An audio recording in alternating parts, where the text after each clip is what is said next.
Alright, let's do this. Good morning, folks. My name is Phil Gallagher. I run ThrabenU University, a site for legacy, death, and taxes, and that is what we're going to be playing today. And Sci-Fi Emperor, thank you very much for throwing your Twitch Prime money this way this month. I appreciate it, and that's a great way to start off my stream. Okay, I'm not going to do an extended deck tech today because I've never played this list before. I just kind of woke up this morning, threw a couple of things that I thought might be good right now into a deck list, and called it a day. So here's what I'm trying out right now. I think Serra Avenger is probably pretty good in the metagame. I expect there's going to be a lot of Delver and a lot of Stoneblade, and Avenger seems like a great tool to fight both of those decks. You know, it flies over young Pyromancers, it walls Pyromancers, it trades with Delver, it flies over True Name. You get the idea. The other thing that I feel might be good right now is Brightling. I personally have the impression that Miracles is pulling like further and further away as the control deck of choice in the format. Like I feel like it's better positioned than Grixis Control. I can't exactly quantify why I feel that way, but I just have this gut feeling that kind of that's the way that things are right now. And because of that, I'm pretty keen on having a couple more, like, this card is obnoxious to deal with cards for the matchup. So I'm trying a Brightling main deck and sideboard. And I also think that, like, you know, Brightling is pretty great against Delver and some of these other aggressive decks we're seeing. We're starting to see a few more people play around with Burn as well, due to cards like Light Up the Stage and Skewer the Critics really having potential. So I've cut some of the other flex slots that I've been messing around with. So for example, you're not seeing the traditional copy or two of Mirror Crusader that I've been playing in the deck list. And you're not seeing anything else in the flex slots, like, say, Wring Mirror or anything like that. To try out 2 Avengers and a Brightling in the main deck, and then another Brightling in the sideboard. Otherwise, the sideboard's the same as what I've been running for quite some time. And that's kind of like all I want to say about this deck list. I haven't played this at all, so we'll kind of see how it goes. There have been some people in the D&T Discord messing around with some interesting things. Phyrexian Metamorph has popped up as a point of discussion recently.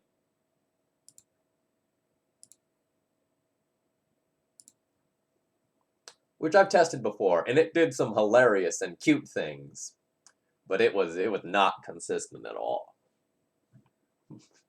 But boy, did it enable shenanigans. It's kind of like the one in a red guy that's like basically reverse Snapcaster Mage.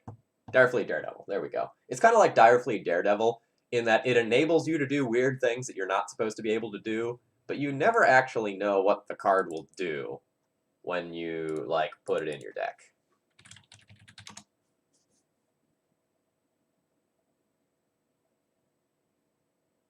So we're going to be probably playing against a control player. We have a pretty medium-looking hand.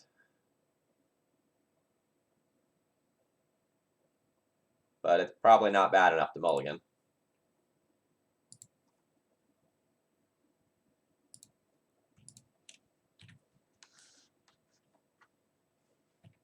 I expect we'll either be playing against Grixis or Miracles. Now this hand is pretty sweet. That was a fantastic draw.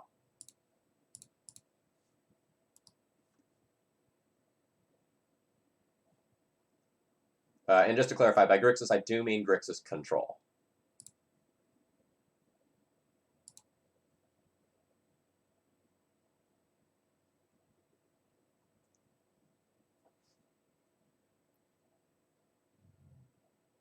Fatal Push? Feels like Fatal Push. Morning, Needle Unfaithless. Hope things are treating you well. I'm doing okay. I won't go so far as to say I'm doing well. dealing with quite a bit personally right now. I've been sick off and on. Keep hoping that's gonna, stop. But we're just kind of at the point where it's getting better, but not actually going away fully, which is kind of annoying. Thank you. So Stefano, my sort of reasoning here is that I think Serra Avenger is probably pretty good against the Stoneblade decks and the Delver decks that are running around right now. And then Brightling is to hedge against Miracles and like the other aggressive decks of the time right now. So, for example, it's pretty good against Delver. It's got real potential versus Red Prison and Miracles as well. So I have no problem with walking face first into Culligan's command here. Because my plan is really just, like, take over this game with Palace Jailer. So, like, I totally accept this. It looks like a 2-for-1, but since this was really one card,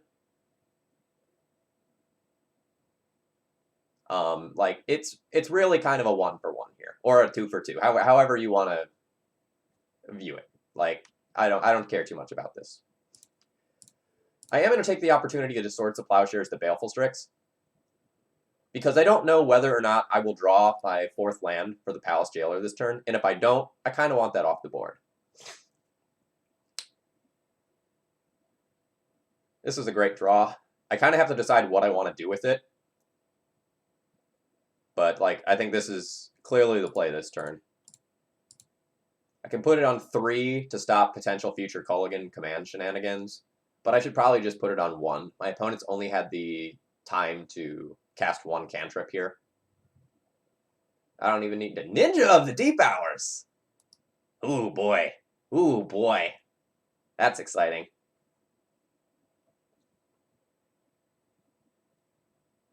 All right.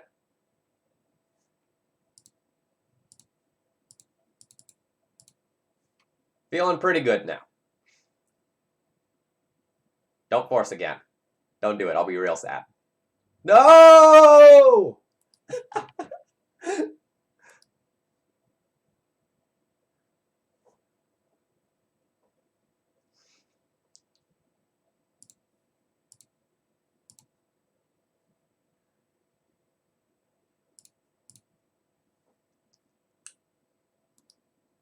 Yeah, I've been trying to wean myself off the cough syrup that I'm on because it has codeine in it, and that stuff is brutal.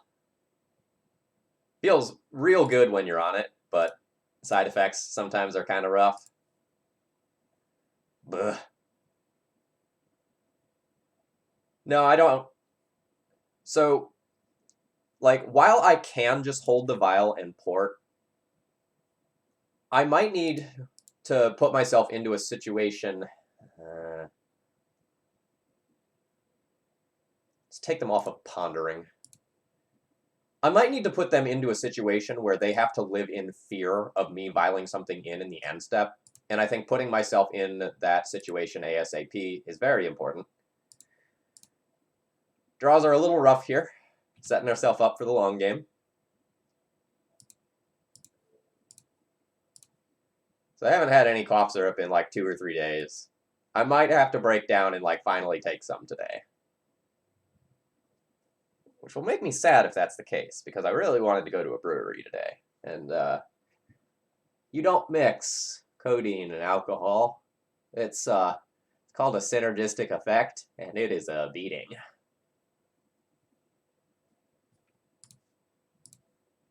Which one is this? That one gets ticked up. We'll put this one to 3. Rewarded. How do I want to do this?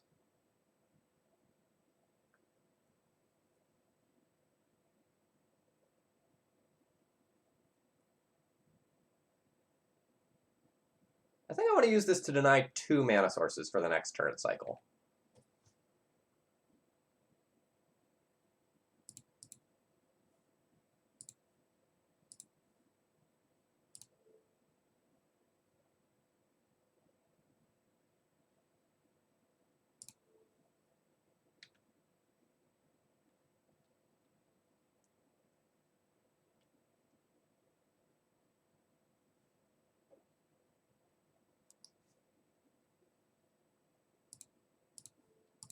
Yeah, the synergy there, not good, unlike synergy in Magic.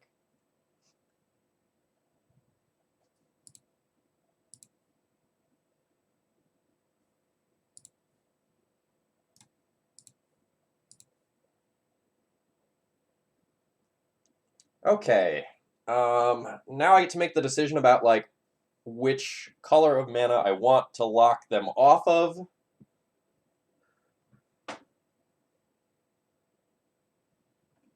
Yes, Needle and Faithless, I did get that. I did not get around to updating my my little queue, but I've got it on paper here. So thank you for that, by the way.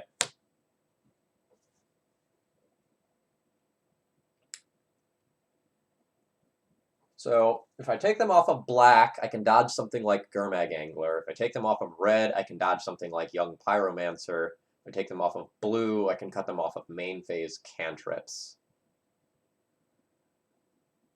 I don't really know what's correct. So, like, if we're playing against a ninja version specific, I guess I want to take them off of a color that allows them to Baleful Strix. I think I'm going to take them off of blue. So taking them off of blue means that they can't Delver, they can't cast a Ninja of the Deep Hours, and they can't cast a Baleful Strix or a Ponder. I think that's the strongest line.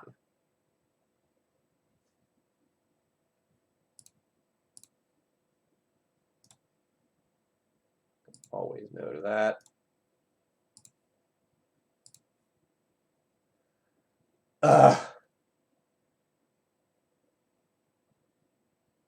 I think I'm going to hold that one.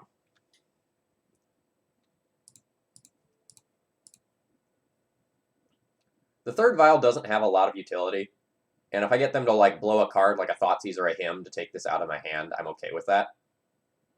Like, yeah, there we go. It means that they have, like, one fewer card later to brainstorm away.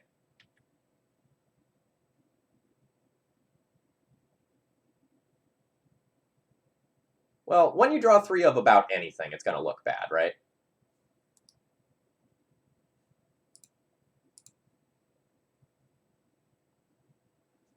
God,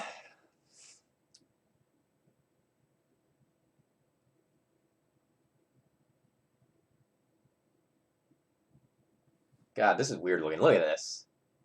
The island name is in 2 different places on these cards. It's tilting.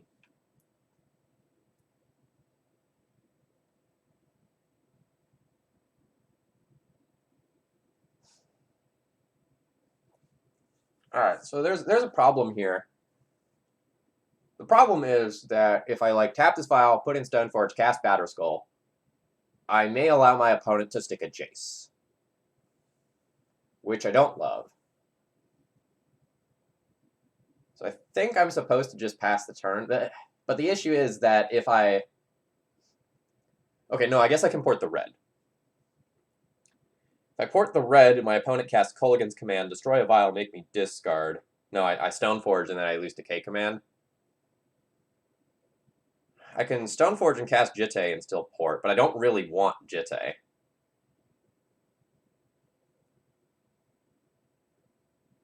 I want Batterskull as a clock. But maybe I'm not in a position where I can, like, reasonably risk getting the Batterskull.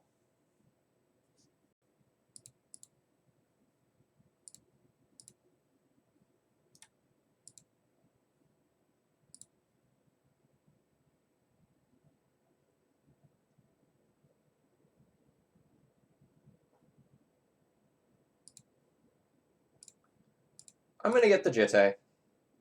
If my opponent has, like, a K command, it kind of sucks.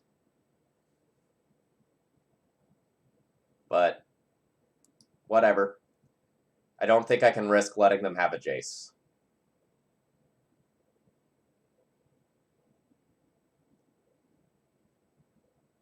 I mean, maybe I'm playing too scared of Jace. Like, because my opponent has Ninja of the Deep Hours, maybe they're lower to the ground than I'm expecting they are.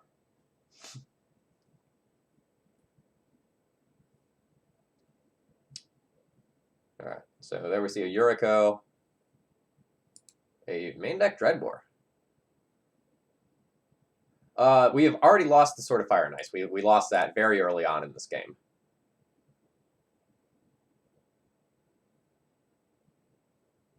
All right, I will plan on using Stoneforge Mystic as a fog for Yuriko here. Or not, sorry, Flicker Wisp as a fog for Yuriko.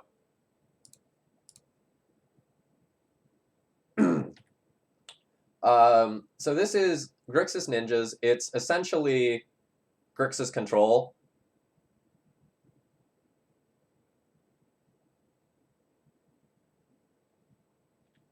All right.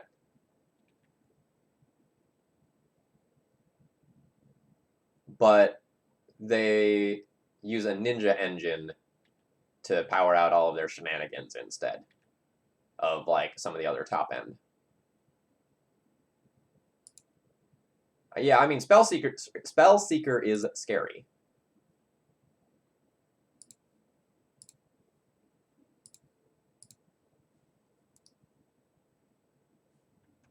So like my opponent is just gonna like Fatal Push this, and I'm gonna lose it, and then they're gonna have like 3 creatures to my no board.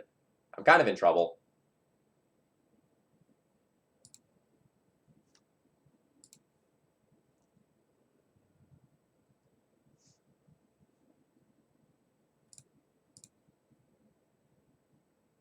This Jitse, admittedly, will be nice once I get some things.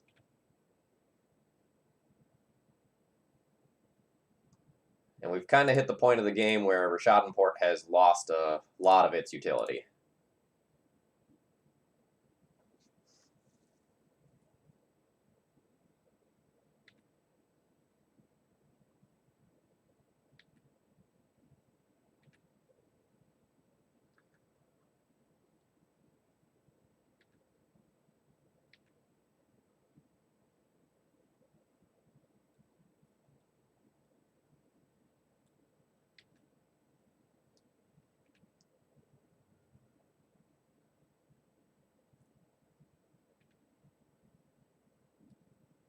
Yikes. There's the Jace I was playing around earlier.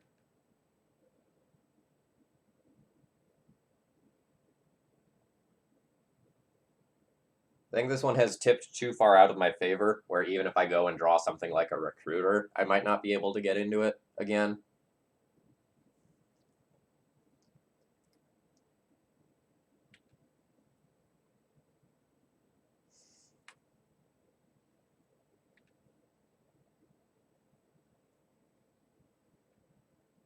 Uh-oh, that card's on top. That can't be good.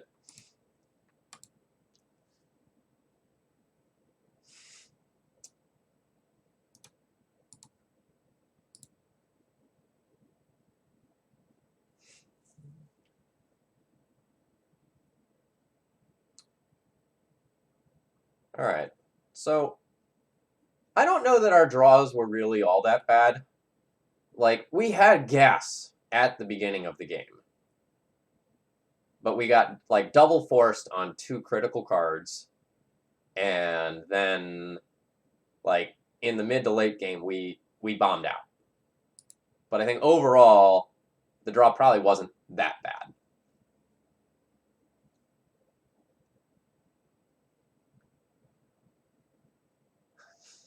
This is kind of a weird matchup. I haven't played this matchup a lot, but it's weird in that I want spot removal to stop the ninjas, but the spot removal is very poor against the rest of the deck.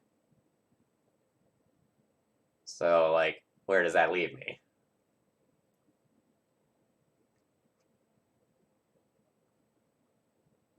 Similarly, some of my big bombs like Cataclysm are going to be less good against like the creature side of their deck.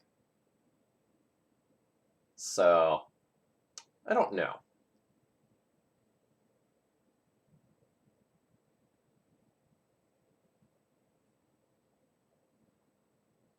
Yeah, ultimately, this is a different spin on Grixis Control. But it's one that like really throws my fundamental ideas about sideboarding into the the bin. So like normally I'd go like Chalice, Cataclysm, Jailer, Judgment, and then would consider Brightling and Rest in Peace, but may or may not actually play them. But against this deck, like normally, like my 8 cuts would probably be like these right here, since I'd be boarding in Chalices. But I really want some removal for those Ninja Idiots, because that's the way they get their primary card advantage.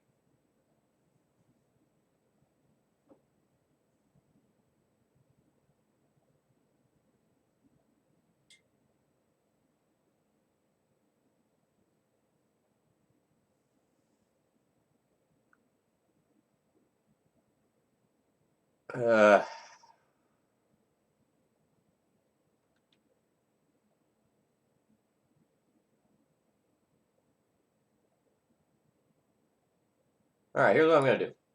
When I'm on the play, I'm going to board like this is traditional Grixis control. And then when I'm on the draw, I'm going to not play Chalice and instead play removal. I don't know if that's correct. I feel kind of uncomfortable about my boarding plan here.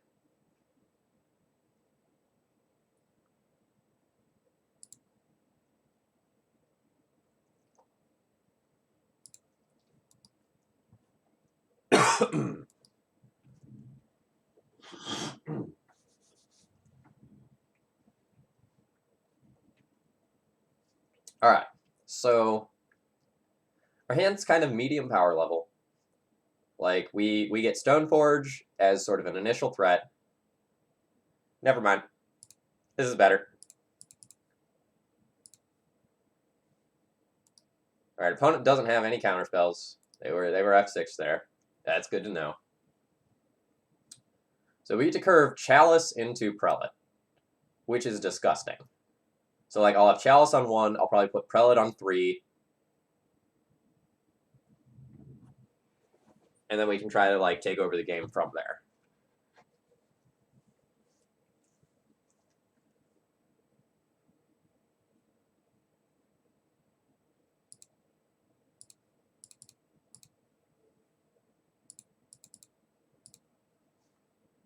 So we have shut off a huge portion of their deck. This isn't necessarily a hard lock. So, for example, a Jace bounce situation gets us, you know, through this. Or something like an Abrade can deal with either one of these.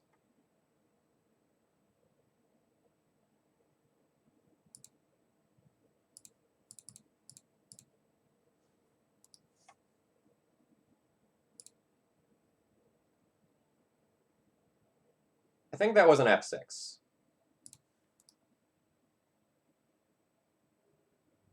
I wouldn't have made that attack if my opponent didn't F6. I would play around Snapcaster Mage more there. Oh yeah, the classic plain snow-covered plain split for predict.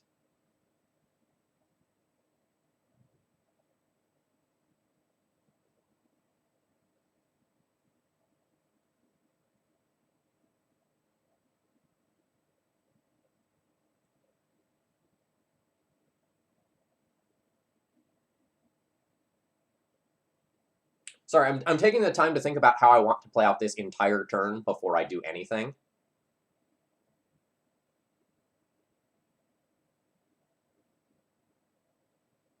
I'm sitting here thinking about Snapcaster Mage, like what happens if that was my opponent's draw 4 turn. Do I just, like, because I don't want to trade Prelate for it, but I can't let my opponent be the Monarch either. So that means I'm going to need to play out at least one creature. I probably will just play out one.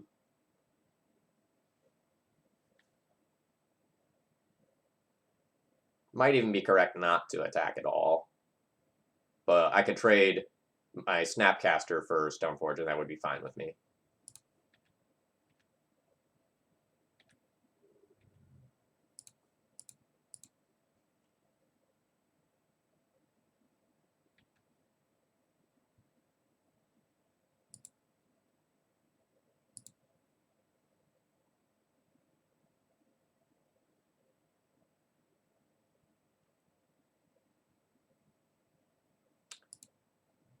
I don't even think I want to... Nice. It's a great draw.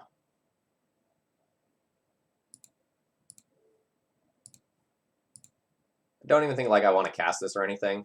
I think this game is all about keeping my opponent off of resources and not losing the illustrious status of Monarch.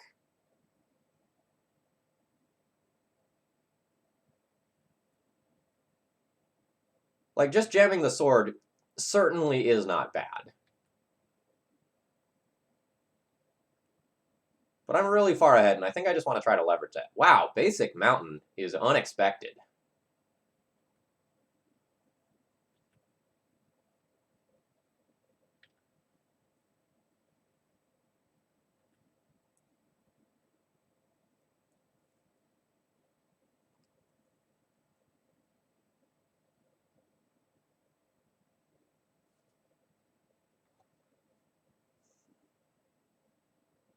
What does that mean, that they fetched that on their turn?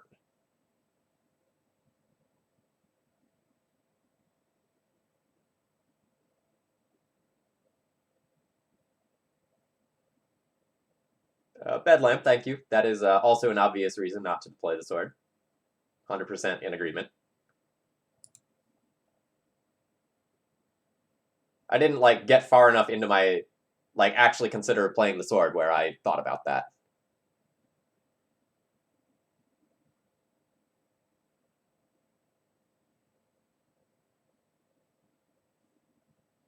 Alright. I'm going to start with Thalia. If my opponent has something, this may force them to act now. But I don't necessarily know, like, what I'm supposed to be playing around here. I don't know why they fetched that mountain.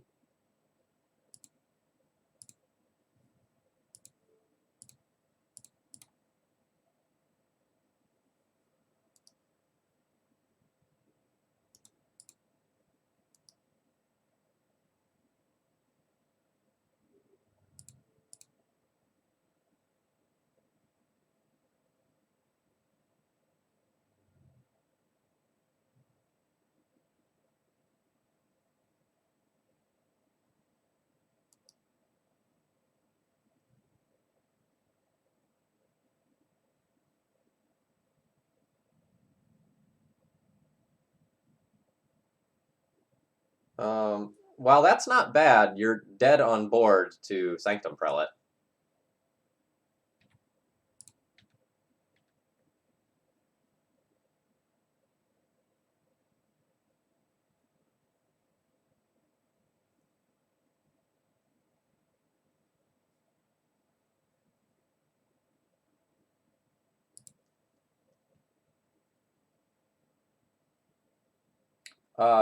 That was Marsh Casualties. I still don't understand fetching the mountain. Okay, so Chalice was looking strong that game. But again, when I'm on the draw, an opponent is like going to have the real possibility of putting those ninjas in more quickly. I might need some removal. So I don't know that I can lean on this.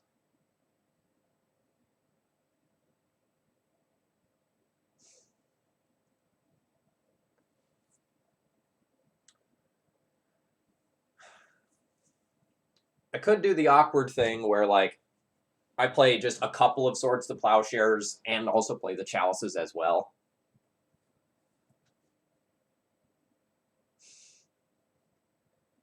Stranger things have happened.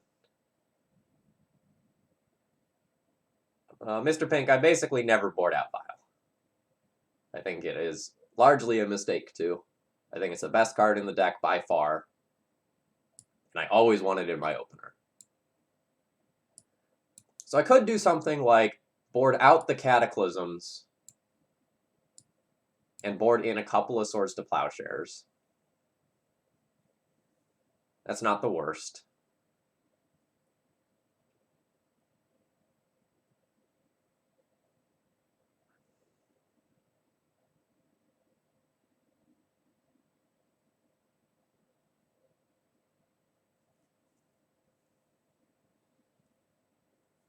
Like, I didn't think about this before, but Sarah Avenger is also kind of awkward, right? Like, because there's Baleful Strix on the other side of the table.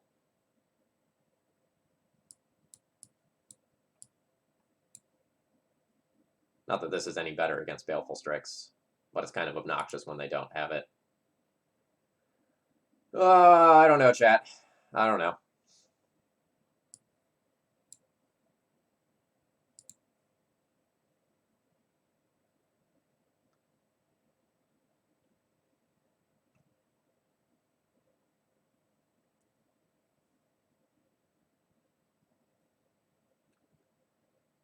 All right. This is a great hand, but it does display some of the anti-synergy that is built into my deck.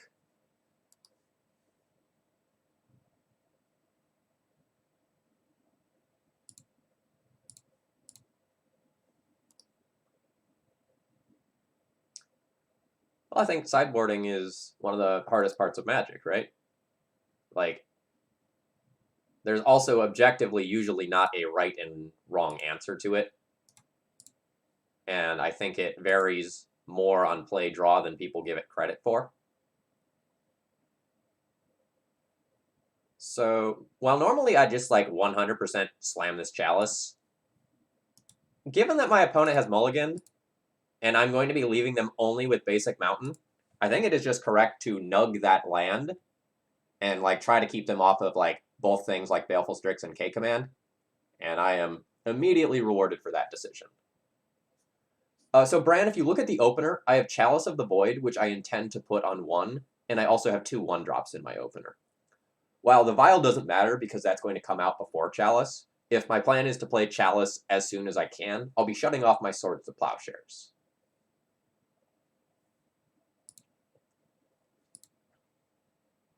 Oh, sorry. Let me scroll up and look at that Lord Darkview.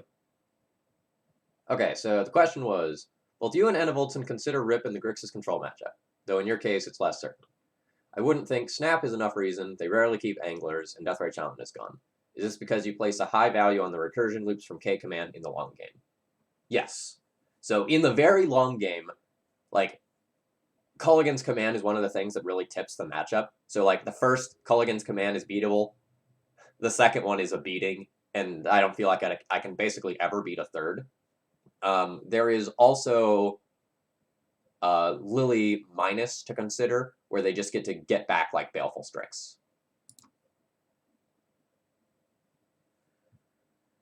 All right, so we're playing Eric, E.W. Landon the Great himself. He may be playing the Thief deck, he may be playing, Black-Red Reanimator, Dredge. He's got decent range. I assume he's going to be messing around with the Thief deck. I have kind of a medium hand. It's not going back. Oh, we are playing against Reanimator. This is a terrible hand versus Reanimator.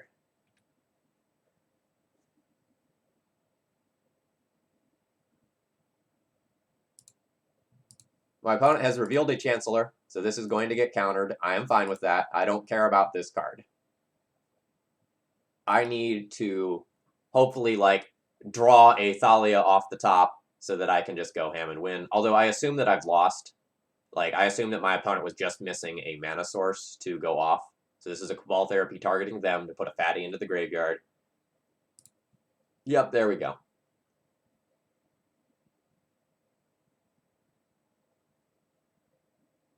I don't know that black is actually coming back. That's not the impression that I personally have right now. My impression is that blue-white is coming back. So, like, I'm seeing lots of Stoneblade, Miracles, and blue-white Delver.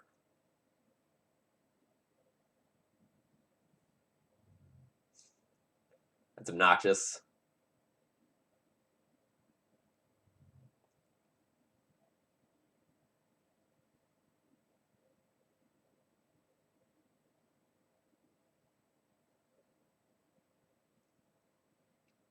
I will be conceding if I don't draw a relevant card this turn.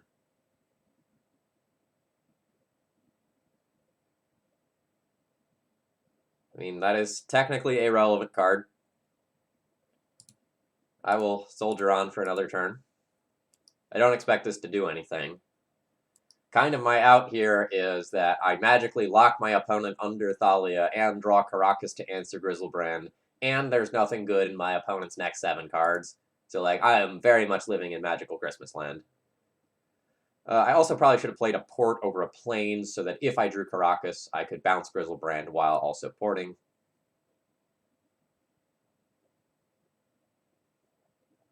I don't know if it's an Avon Swamp. I'm not an artist master. But it's kind of nice. I like it.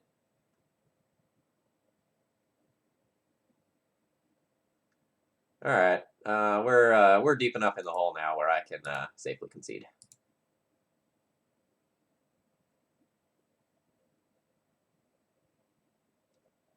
At this point, even if I draw Caracas and bounce the Griselbrand, like, my opponent can safely draw 14. Not where I need to be. All right, so the Reanimator matchup is one where you kind of, like, board your entire sideboard and hope for the best. So, like, I'll probably play Chalice, Jailer. The judgments are, like, loose, but sometimes you just need outs to creatures. Rip, Relic Warder, Surgical Path. It's an awkward set of cards because, like, I'm going to have a lot of 1-drop removal while also hoping to put Chalice on one. Everything's kind of terrible.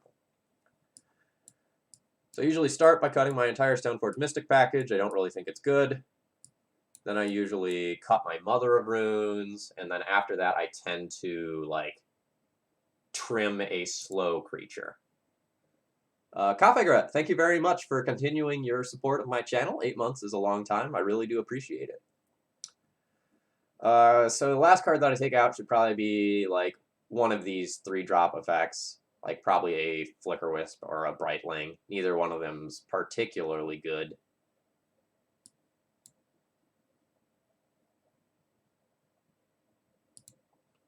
But that's kind of the name of the game here. Like, my entire deck is not particularly good versus Reanimator. We kind of have to get lucky. We just can't beat their good hands.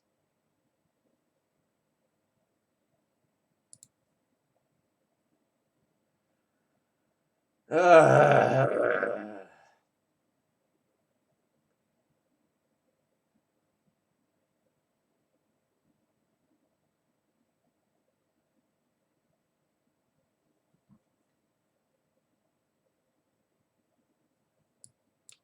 this answer is a legendary creature being put in, but if Griselbrand hits play and they draw 14, I probably don't win. I have nothing proactive to do if my opponent just leads on a basic land. I think this one goes back. Let's find something with, like, a Hate Bear or something. This is significantly better.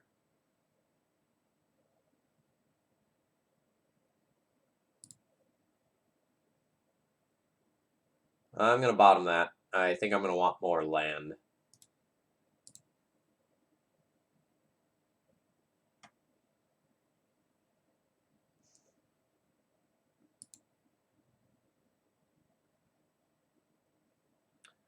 Just going to pass the turn here. I'm not going to play a Chalice on 0.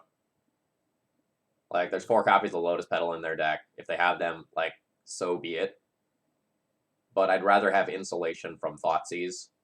I would love the flexibility of being able to, like, have both Thalia and Chalice, or have 2 Chalices for, like, a very long game, if my opponent just, like, Thoughtseizes me this turn.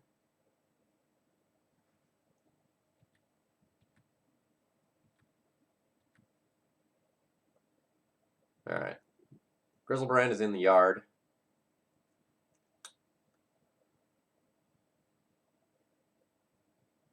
So now do I Chalice or Thalia? I think I Thalia.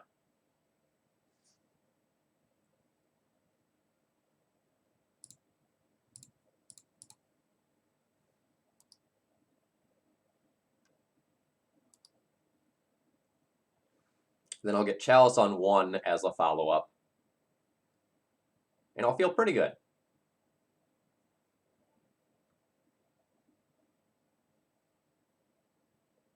Alright. We got one. Getting 2 in a row is harder. And somebody a second ago asked about is Stoneforge better than the Slowpokes? I don't really think so. Like, in the early game, would you feel comfortable tapping out for Stoneforge Mystic? And my answer is, like, God, no. And, like, Jitte, Sword of Fire and Ice, and Batterskull are all just, like, terrible draws in the matchup, right? Like, so bad that they're probably dead cards. So I don't think you can reasonably play the Stoneforge package. Or if you do, you play a greatly reduced Stoneforge package and do, like, 2 Stoneforges and 1 Batterskull or something. But I think the utility of having Flicker Wisp to flicker out a giant fatty and potentially swing for lethal or fog for a turn is probably better than the Stoneforge package, but both suck.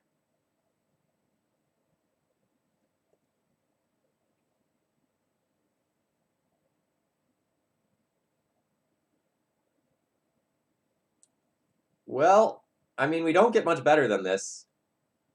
I still feel like I'm going to lose, but this is about the best that I can hope for. Like, when I don't have Surgical in my opener, this is about the best I can do.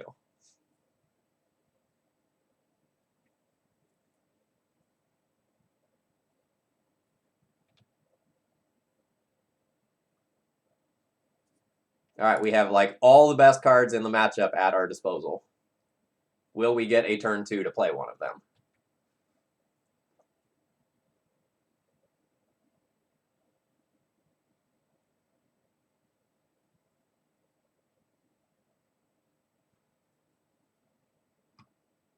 Unmasked, targeting themselves. Yikes.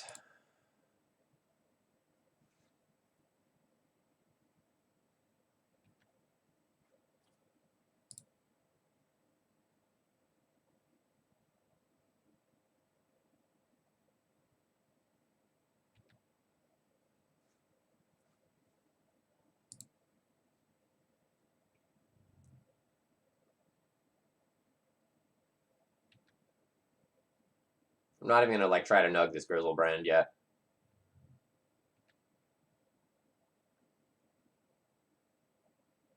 It's potentially more important for me to take a non-Grizzlebrand creature off the table, because drawing into a Caracas gives me an out to a Grizzlebrand.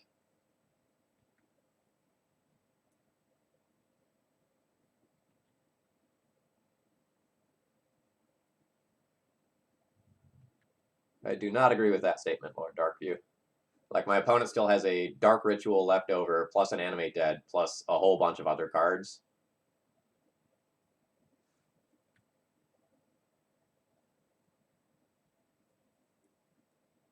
Like, it's still possible I should have played the Chalice on 0, but, like, in no capacity do I think I have this game locked up after my opponent has drawn that many cards.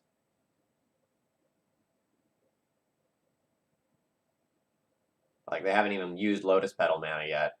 And assuming that in 14, 16 cards, they have seen another creature, like, all of this still happens.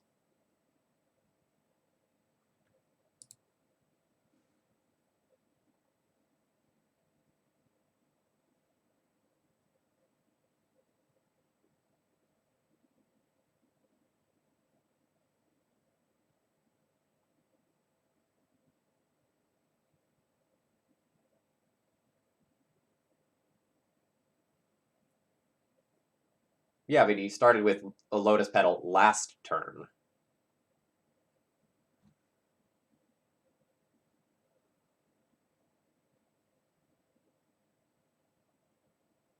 I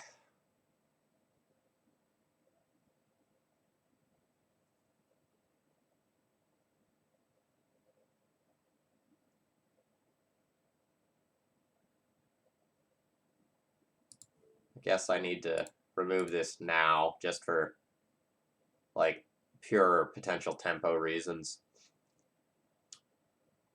Like, give myself the opportunity to draw another, like, 1-mana removal spell next turn to get the Chancellor off the board.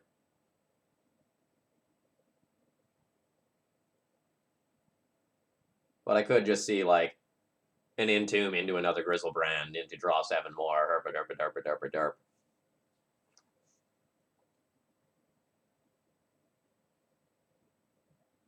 This is the first time that like the pedal mana has been used.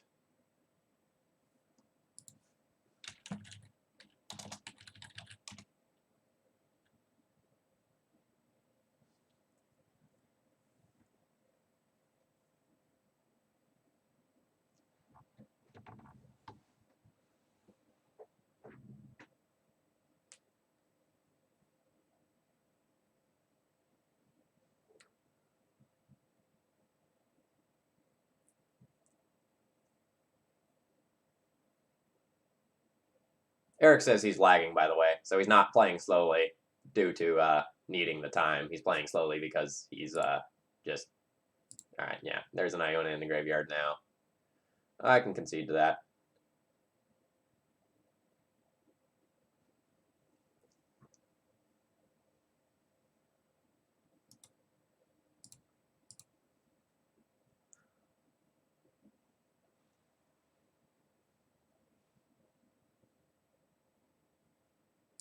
Yeah, that's like the scary thing, right? Like when you play against these combo decks and you're on the draw, like sometimes there's just nothing you can do. Like if I was on the play, I don't think I can possibly lose that game. Like on the play, I would have played the Chalice on 0 and just been in awesome, awesome, awesome shape.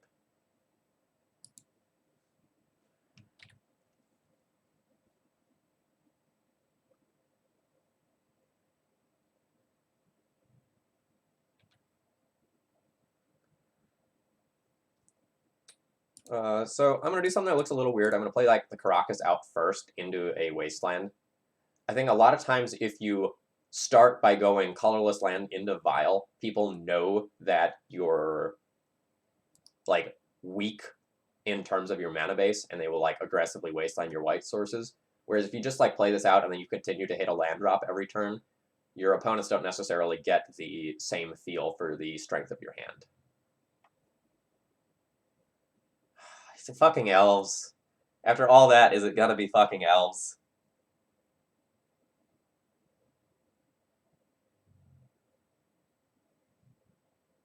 No. Ah.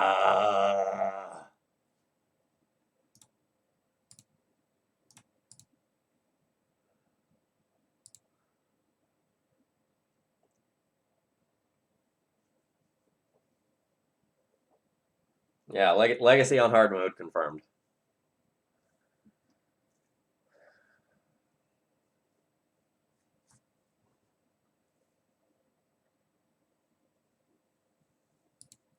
Oh yeah, uh-oh indeed.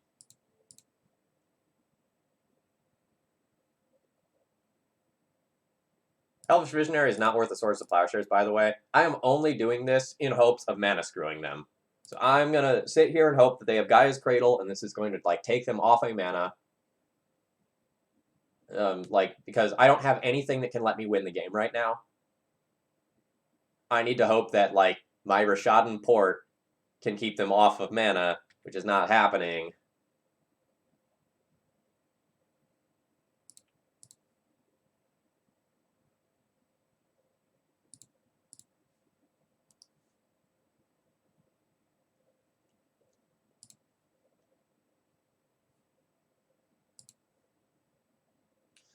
Like, now I can't even really, like, port them, because if they go and play something like a Heritage Druid, I need to remove that or I might just die. Everything's awful.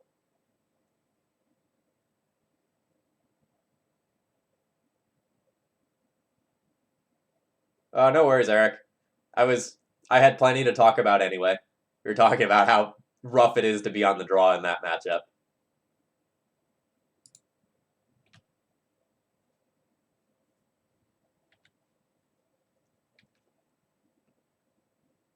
I had, like, all the best 2-drop hate cards in the world. Oh, God. Alright. I can't really auto-yield to these yet. Oh, yeah. This league has taken a turn for the worst. Like, I'm gonna lose this match.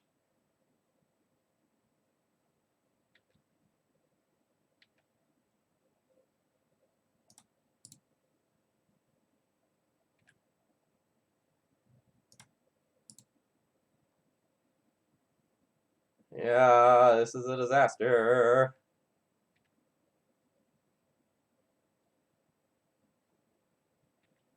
Well, if I was playing Tormod's Crypt, I'd be playing them over Surgicals. And, you know, I didn't draw those either. Alright, let's take that Birchlore Ranger off the table. Hope that they don't have a Heritage Druid. But this game is probably over. Reach Death Touch! Oh, this might just be like Chaos Elves. There might be hope for us. There might not be copies of Natural Order. And by hope, I mean, like, maybe I'm not dead this turn, but I get to, like, pretend to play Magic for 2 or 3 more turns. No, this is game 1. Oh, sorry. Kept a no-lander in game 1 with potential 1, because I know you lose if you get a second turn. Yeah, that's totally fair.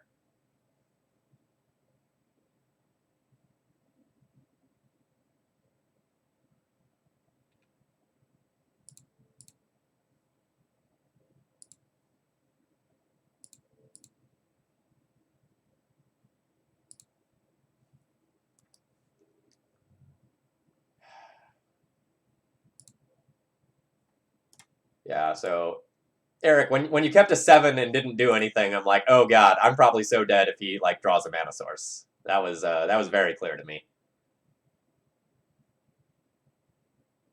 Thorn-Wield Archer. I've never seen that one before.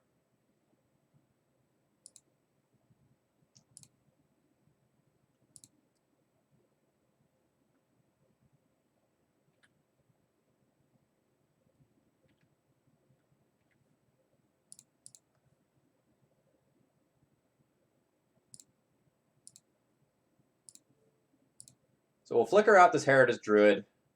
We'll get to port down the Cradle. And hopefully I top deck Umezawa's Jitte exactly.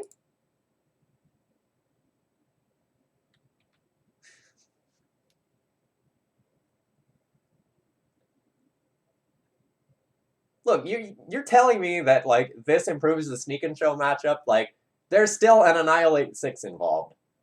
Like, if we look at this board and they lose like these 2 plus these 4 plus this, that's a 7 for 1. Maybe a 7 for 2 if you count the Enabler. That doesn't improve that.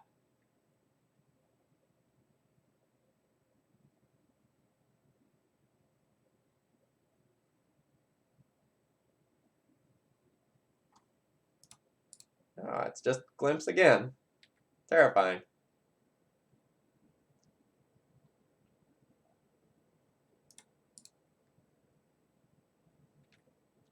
Yeah, so off stream. Yeah, whatever. I'll talk about this. So off stream, I'm actually playing Ant right now.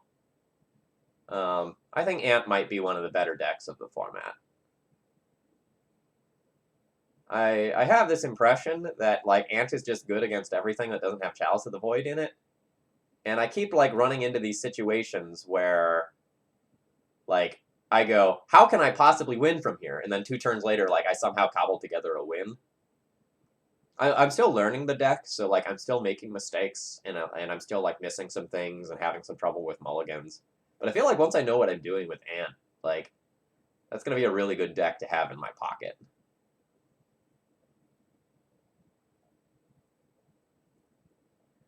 No HC Fox.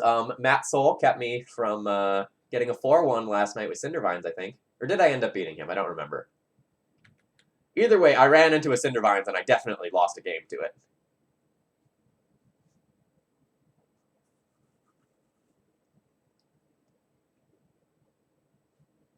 I don't really understand this attack because like I can like mom block and just kill this, and then I can like Flicker Wisp block and kill one of those. It seems like I'm getting creatures for free here. And the Wirewood's already been used, right?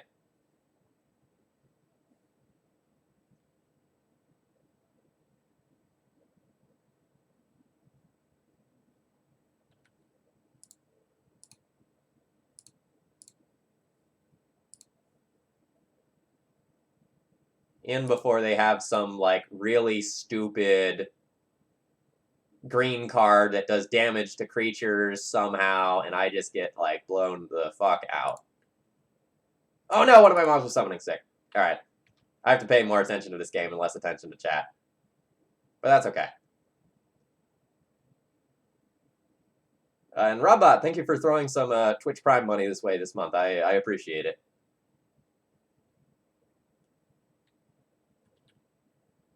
Oh yeah, totally shouldn't have made that second block. I obviously kind of just zoned out there.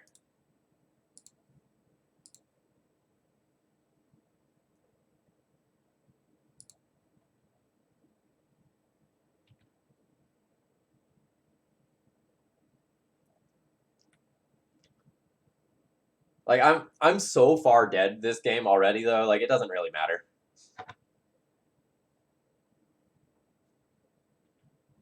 Like, basically, in order to have any chance this game, I need to top deck Umezawa's Jitte.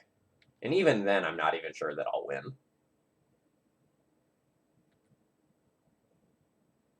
Important to note, that is a second Dryad Arbor.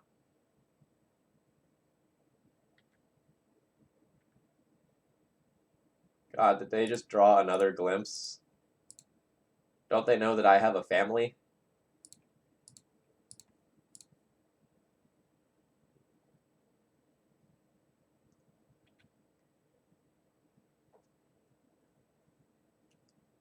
Yeah, Eric, I think Black-Red Reanimator and Ant are both in that category where if you know what you're doing with them at a high proficient level, they're just absolutely amazing.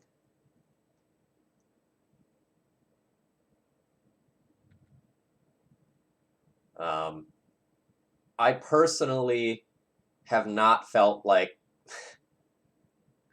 All right. I personally have not felt like I have done a good job of piloting Black-Red Reanimator. Like, I don't know. Like, maybe, like, lifetime total, I've played... I don't know. Maybe 10-ish leagues with it. And in that time, I don't feel like I've picked up enough to have a good feel for, like, how to wiggle through all the weird sideboard stuff that you need to occur. Because there's a lot of, like, mind games and, like, understanding what to play around when, understanding, like,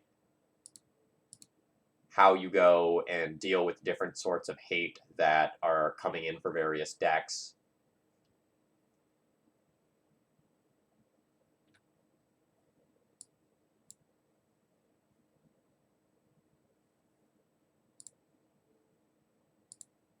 Alright, so that was that creature being bounced, so I don't need to, like, protect with the other mob.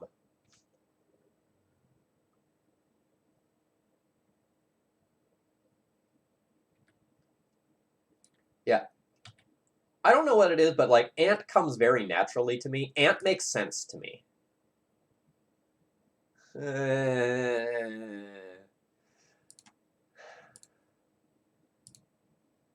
I'm playing this out because, like, maybe there's a world where I can just, like, get in there with the Stoneforge Mystic. But, like, this is just going to whack me in the air for 5.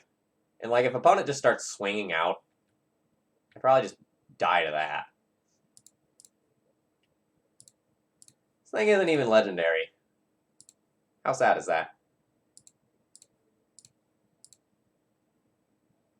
No, I'm not going to try to, like, time out an Elves player. Like, they can kill me so quickly. That's ridiculous.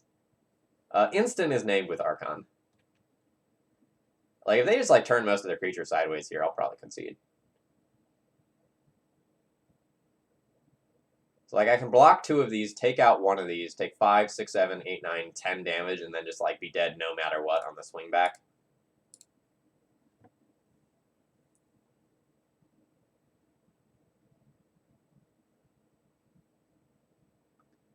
Yeah, definitely at the point where they can just race Jitte. Alright, this matchup's terrible. We're gonna lose. How do I want to lose? Which cards do I want in my deck when I lose? I think Chalice is good. Path is medium, but I'll probably play it, even with Chalice. I don't usually play Cataclysm versus traditional Elves, because, like, 4-mana Natural Order, I win, is something that you need to fear, but against Chaos Elves, like, maybe this is fine, because they're trying to go wide of you in many cases. So that's probably okay. I don't think I want any of the rest of this stuff. Nah, we're not going to, like, pay 3 mana to remove a 1-mana elf. And if they're just going to be playing, like, Chaos Elves, they're not going to have Natural Order for Progenitus. So, like, I don't think we need that. All right, most of our cards kind of suck. We have to live with that fact. 100% don't want Jailer. That's terrifying.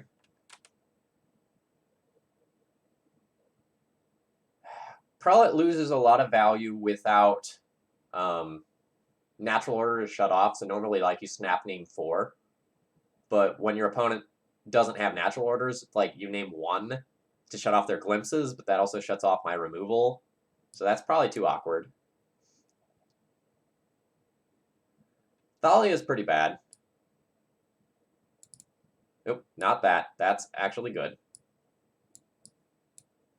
Like, the only thing Thalia has going for it is that it has First Strike, so, like, it can just, like, stall some of the ground stuff. And then it's, like, Flickerwisp versus Brightling. Brightling can gain some life and, like, hold the ground, but Flickerwisp can go over in the air, and kind of, like, one of the ways I'm winning is with these. A lot of times against Elves, like, traditional Elves, I'll cut the Batter Skull, but against Chaos Elves, like, a lot of times they're just trying to, like, actually kill you by going wide, and this has a little bit more utility. But all in all, you know, we're not feeling good here.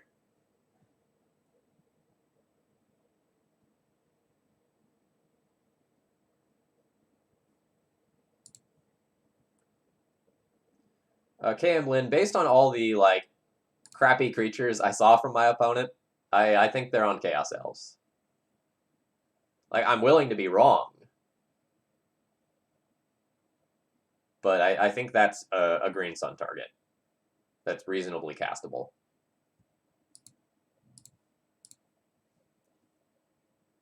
All right, I have about the best possible start here. Like, I get to curve Vial into Chalice into, like, Stoneforge and Jitte. Like, I've got a real chance this game.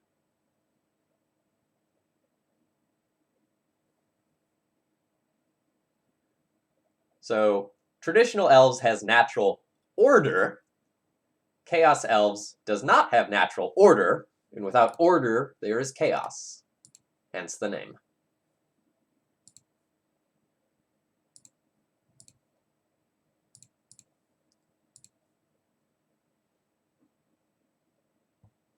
So the Chaos Elves instead has just, like, a higher density of elves, and, like, sometimes we'll play some cards that don't see play in traditional Elves, or why has D&T started to play Chalice? Frowny face.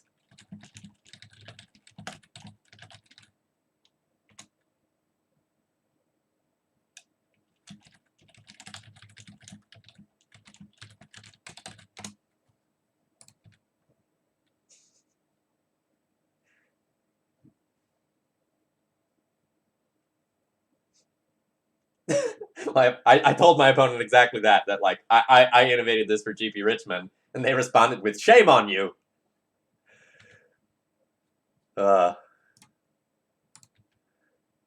my opponent has, like, about the best thing that they could have in the face of Chalice, and that's, like, a recursive source of card draw.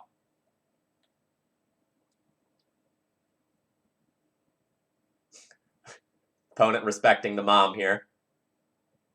Thinking about it. Do I? Should I? I'm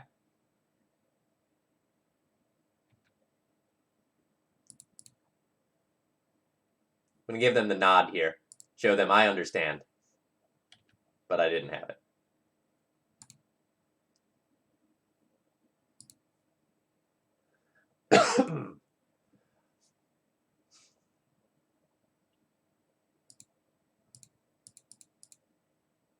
Alright. Life is about as good as I could want it to be. I have a flyer with Jitte equipped next turn, and I'm not going to expose the Jitte to Reclamation Sage on the first turn cycle. Let's see if I still die somehow.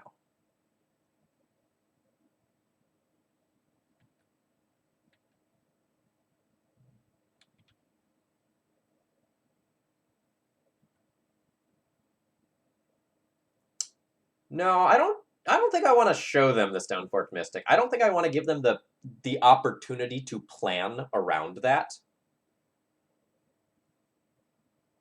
Like, there's real value in not letting them know that this is coming, so that they can't, like, go and hold up Abrupt Decay, or something like that. Like, I want to catch them with their pants down.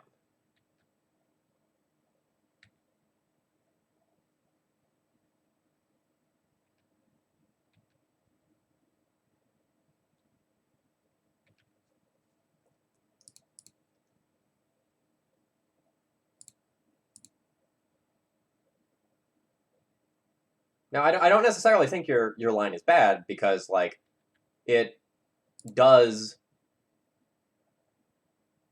like, give you one more card, but I don't think that one more card is going to be super relevant to this game.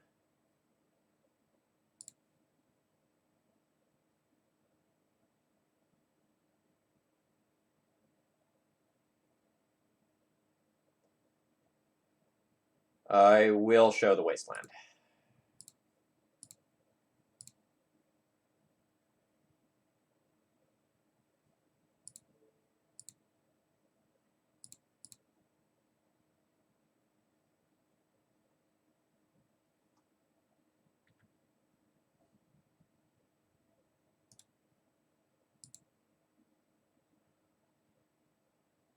Actually, no, I don't want to do that.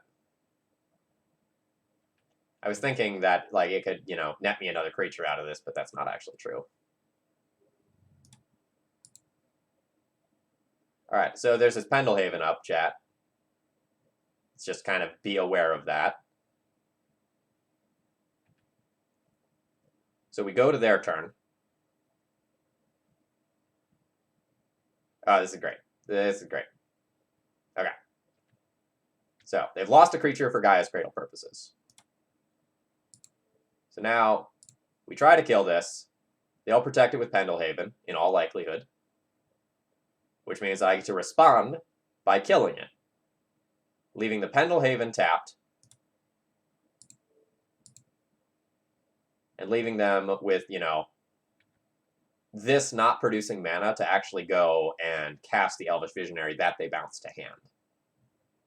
So this is a pretty okay situation for me. And, like, now in my next turn cycle here, I'm going to get to, like, vial in this sword off of Stoneforge Mystic, equip it, and also, like, wasteland them off of their cradle. And kill a Visionary. Life is good.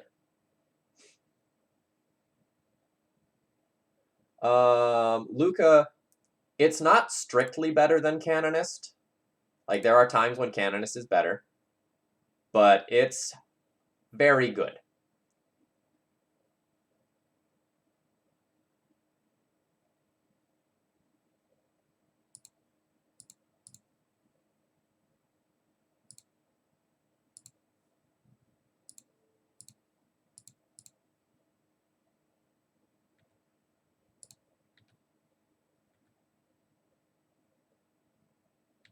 Jitte is a pretty okay Magic card. I wouldn't be sad to put it in my deck.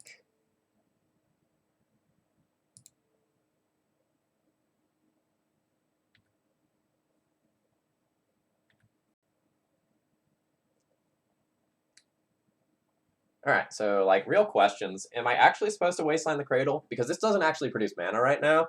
Or am I supposed to just go after the Pendelhaven because it's a little obnoxious with Jitte? Yeah, Harry, I was just thinking that same thing.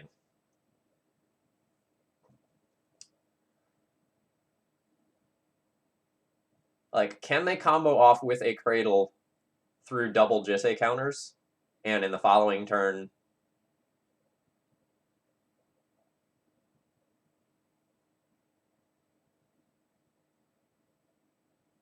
Actually, no. I think I go after the Cradle because I just have, like, lethal in the air.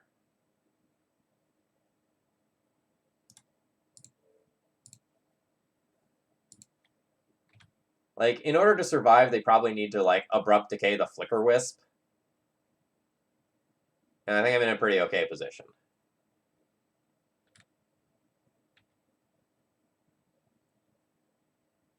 Yeah, PPAP, you're right. I could have waited on that. Like, the only thing that would punish me for it is, like, a fetch for a Dryad Arbor or something like that. I'm going to tick this up to 3 now in case I draw another Flicker Wisp and get immediately punished for doing so. Okay. So, in order to be alive, opponent probably needs to have an Abrupt Decay.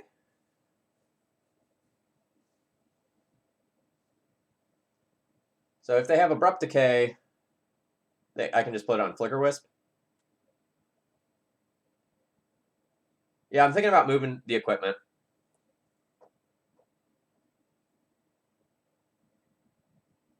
The issue is that if I move the equipment and, like, my opponent goes and gets a Dryad Arbor, then, like, I'm not actually, like, presenting lethal this turn. But I'd still be, like, getting a card out of it, so that's probably fine all in all.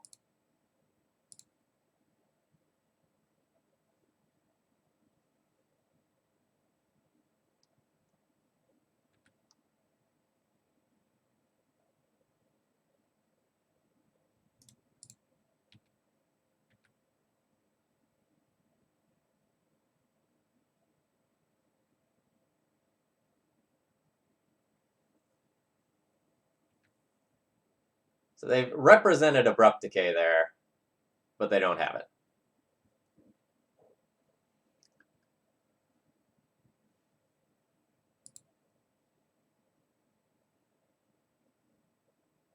I put multiple on, or I moved the Sword of Fire and Ice onto Stoneforge in consideration of Dryad Arbor plus Pendlehaven Pump.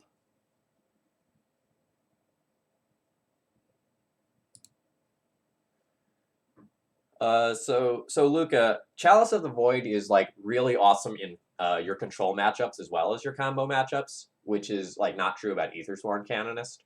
So, for example, against Miracles, like, Chalice on 1 is just pretty gross.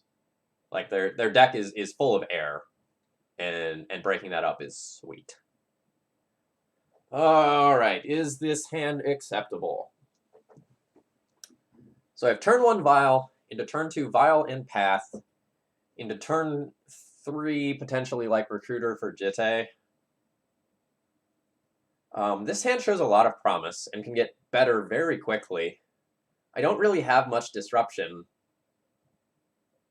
but I think I probably keep this and hope that my opponent has a medium hand that is built around, like, a Wirewood Symbiote Elvish Visionary engine that I could break up with Path. Or is that?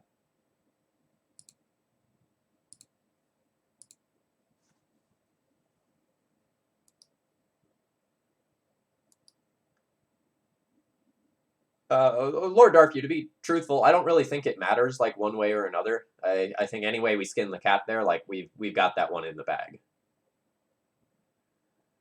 Alright. Please just be like, draw a card. Yeah! Those are my favorite glimpses.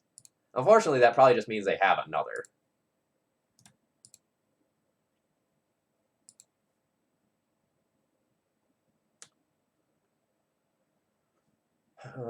Do I want to port them? Not really, because, like, they have, like, Quarian Ranger bounce to, like, just reset the land. That's not really going to do anything.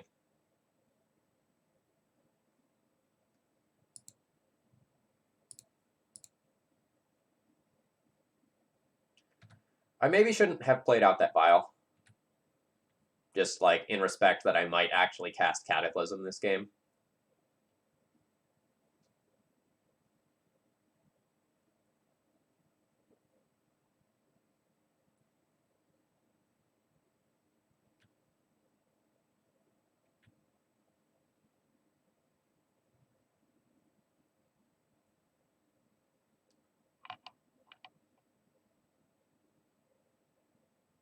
So I think I want to take the Wirewood off the table rather than the Elvish Visionary, because like the Wirewood can return some of these creatures.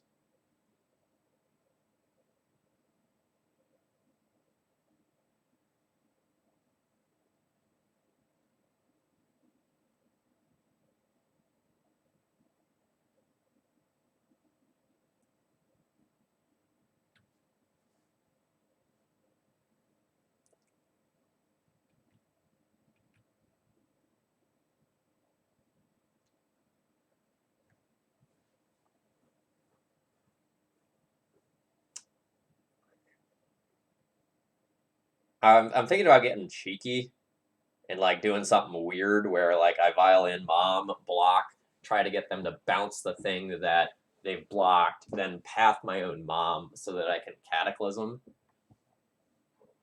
But I think that's too cute.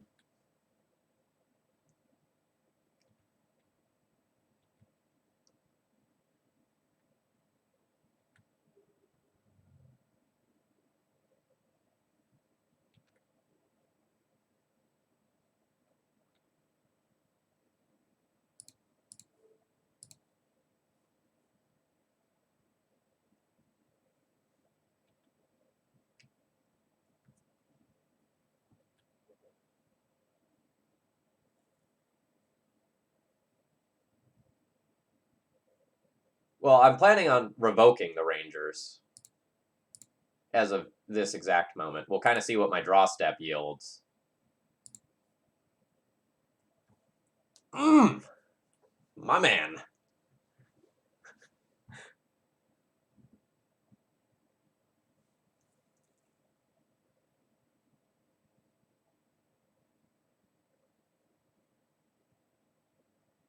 God, that was exactly what I needed. So, like, now I can, like, recruit for a Stoneforge Mystic to have for the post-Cataclysm world.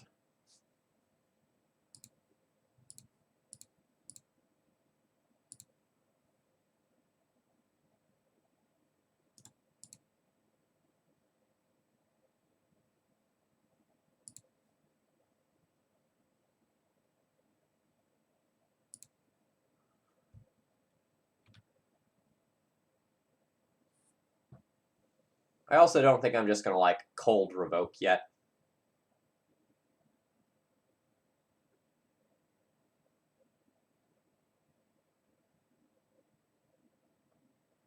Mike, I am expecting to cast Cataclysm and blow up my board.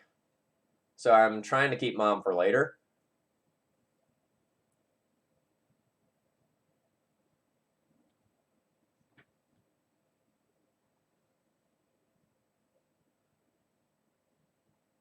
Since it is on screen, if you click the cards that are on the left-hand side, that is Cardboard Live, and it'll sort of give you the entire screen there. Or not the entire screen, the entire deck list.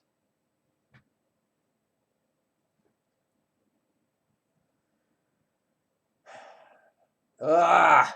Why do you do this to me? All right, I think I let them vomit their hand and try to get them with Cataclysm. Like, come at me with your mana. I accept. Give me all of your cards. I want literally all of them. This is the degree of my avarice. We shall see if I get punished for this.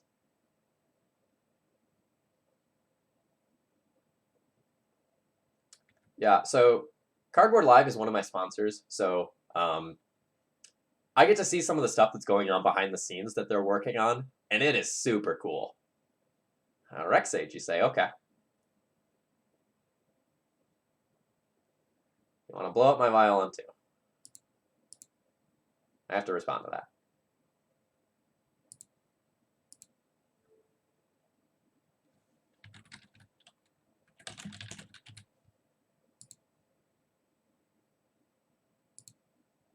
So, like, right now, they're working on the same sort of thing that they have for online Magic for paper Magic.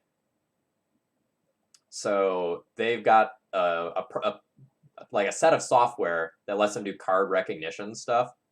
So you can have like, damn it, they do have natural orders.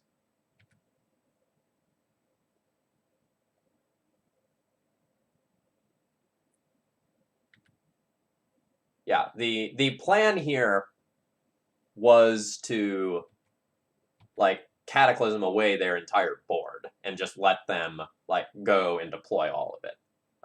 But now, unfortunately, we're dead, so this is 16, 22 damage. I can only block 2 of it. That's 24. Super dead. 23 if I violate the mom.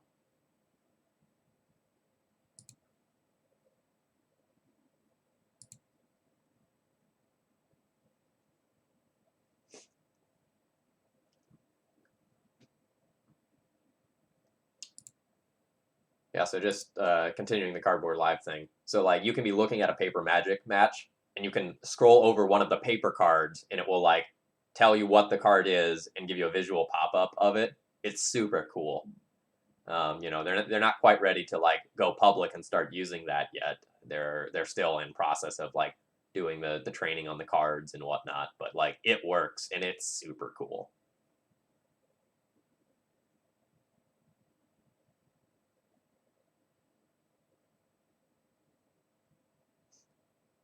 So, like, people always ask me, like, why are you so hot on, like, Cardboard Live? It's because I get to see the stuff like that that's not public yet. It's so cool. Yeah, Vervandi, it is like exactly the thing you see on arena streams, but it works for paper cards, which is cool because, like, and I don't mean this to, like, knock on paper streams, but a lot of times when you're watching a paper stream, like, just due to, like, glare or angles or the kind of sleeves someone is using, it can be really hard to tell what cards are on the table. And this effectively solves that problem.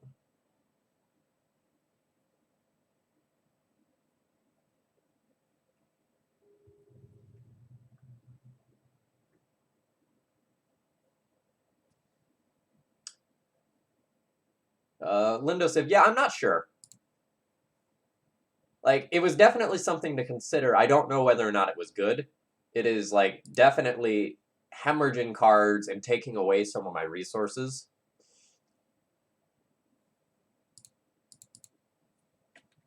Hellos. No data.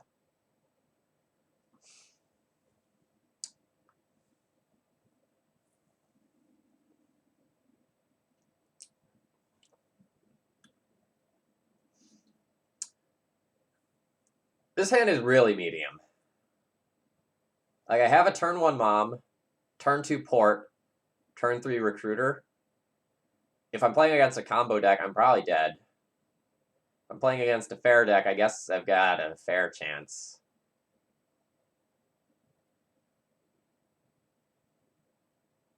Yeah, like, if... This is already kind of a 6-card hand, and I don't know how I feel about this. Like, I don't feel like I'm leveraging being on the play very well.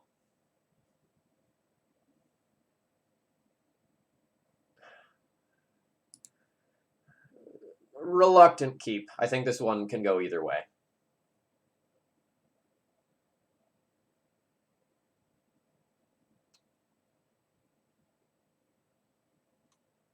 Yeah, so the thing about the Archon is that I've seen it in both, like, natural order and non-natural order lists. So, like, I didn't... Based on the other weird cards that I was seeing, like the random Reach Death Touch thing, I really felt like they were just on Chaos Elves. God, is it going to be one of these leagues where we just get, like, bullied by bad matchups all day? Like, double red-black Reanimator and Elves is brutal.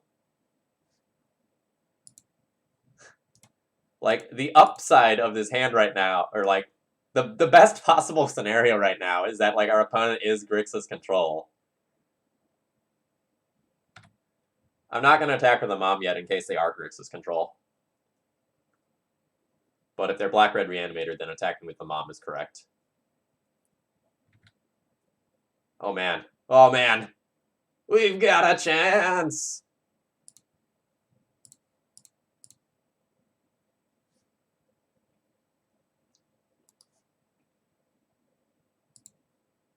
Alright. Now I believe that they are black-red Reanimator because I can't see a Grixis control player keeping a 1-land Badlands hand. That just does not make sense to me.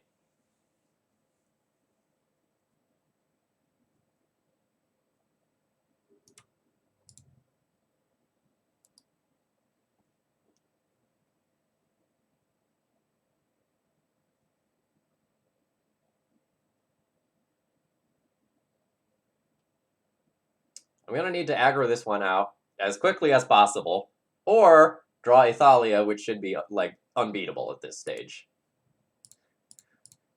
I believe in the power of Wasteland. I believe in the ability to take my opponent off of one non-basic land is worth playing a bunch of white creatures that are objectively kind of loose, but whatever, it works.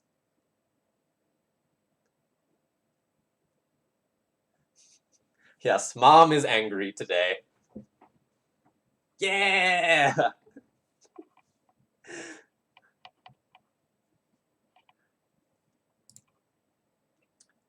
Man, all the like fair cards that I wanted to play today, like Sarah Avenger and Brightling, not looking good. We're hitting the wrong side of the spectrum here. So we'll probably board about the same way we did before, where we bring in basically our entire sideboard, and we board out all the cards that are bad. There's a lot of them.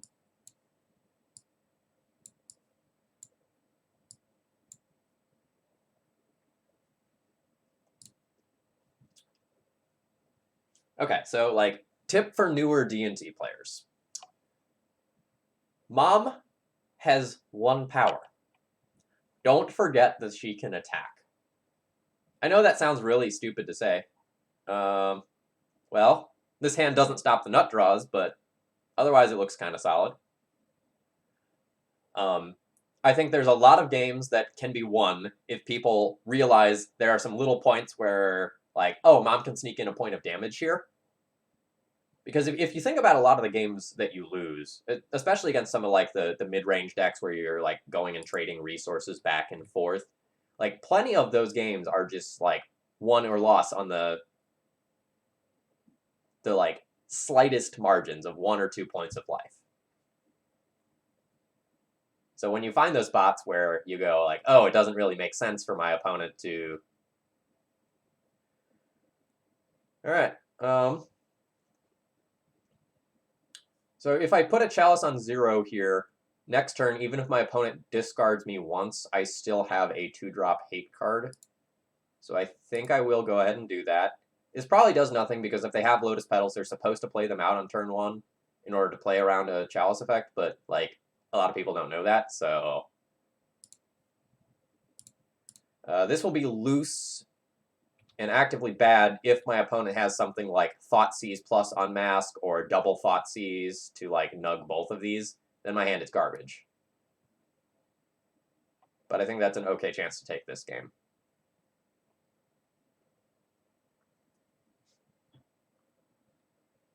Oh, it is Tin Fins. It is not Red-Black Reanimator. I have boarded incorrectly.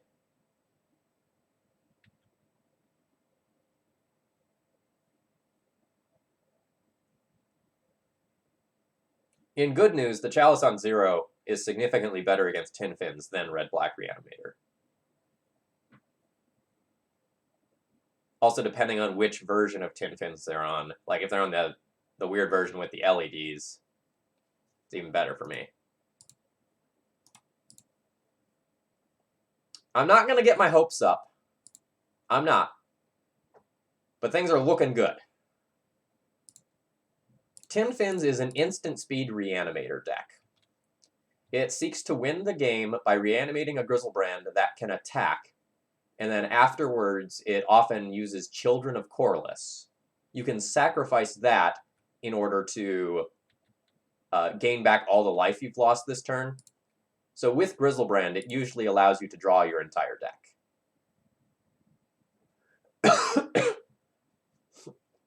No, we saw Shallow Grave pitched to Unmask. That makes me very confident that we are playing against Tin Fins.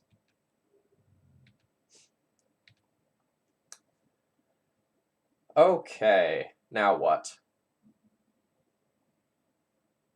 I can port my opponent and keep their mana further constrained, or I can shorten my clock. All right, so what's my clock like right now? So next turn I attack for 5, puts them to 13. The following turn I attack for 8. So they're on a 3-turn clock right now. If I play the Wisp out, does it turn to a 2-turn clock? So it'd be 8, 16. No, it would not be a 2-turn clock yet. So I'm not going to play out the Wisp. Instead, I'm going to port my opponent. Probably should take them off of black, or sorry, off of green, in case they have something like an Abrupt Decay. Wow, we're just getting super lucky here.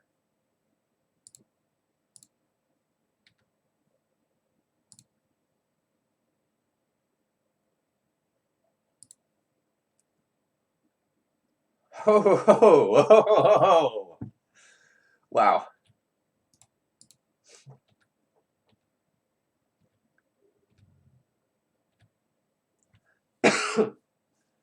Man, what do I even do with that? I don't have Priest or Cleric, but I do have Sanctum Prelate. And I do have Flicker Wisp. The issue is that if I just, like, go and get something here...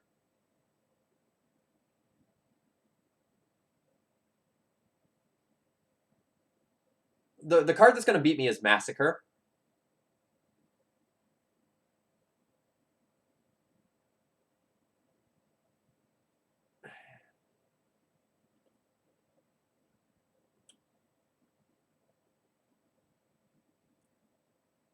Yeah, but the kind of issue is that if I just, like, go and put this on 4, it's not really doing anything to stop most of what they can do, right? And it's actually taking away my game plan of just, like, continue to Rashad and port them. And keep the mana constrained. So I don't actually know what I'm supposed to do this turn.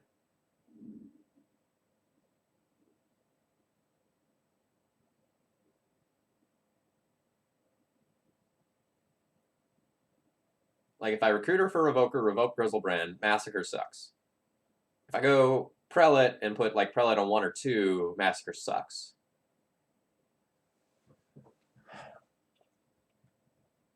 So I think despite how insane of a draw this was, I just ignore it.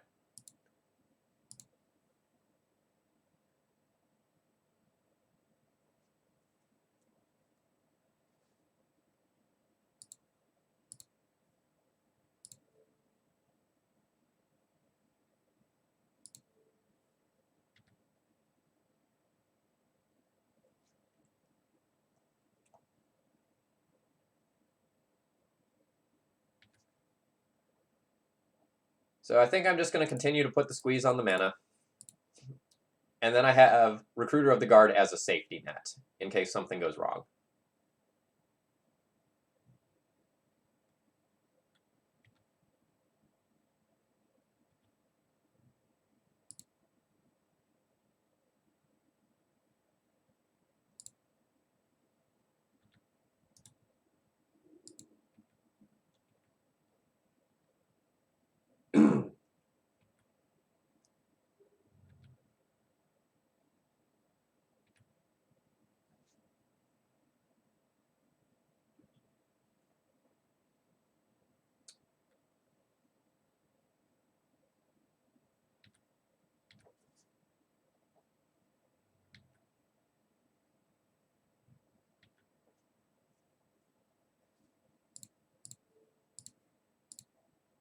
So I'm not too worried about losing the game right now. Even if my opponent, like, floops a Grizzlebrand into play after a Massacre, they can only draw 7 cards. And... Or no, they can't even draw 7 because I'll just, like, Source the Plowshare it. So I feel pretty safe.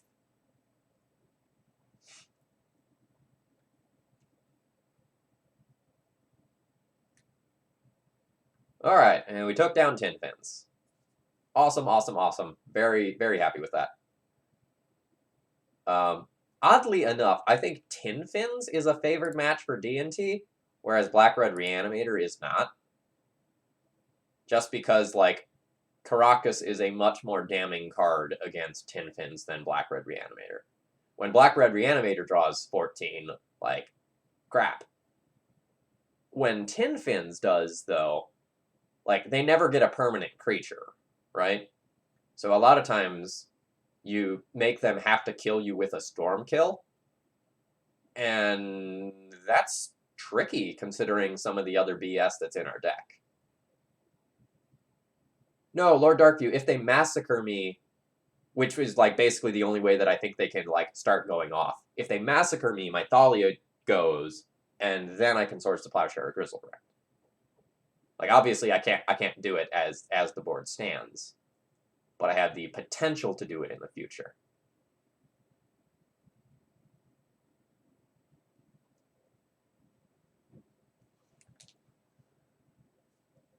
Man, I'm having to do some fighting this league, folks. This has been brutal. Like, we had Grixis Control in ninja form. You know, we have the best black-red Reanimator player, not close. We have Elves, and we have Tin Fins, which we got. Like, I think it's a good matchup, but like I definitely went through game 1 in the first part of game 2 thinking it was black-red again. I think this is going to be a mirror. I think I recognize this name.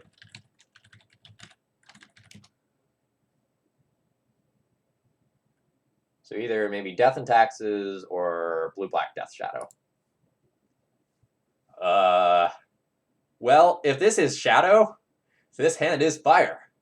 If this is Taxes, this hand is pretty mediocre. And by mediocre, I mean in the short term, like we'll be really behind if our opponent has a Vial, but long term, like Moms plus, oh god. That's fine. That's fine.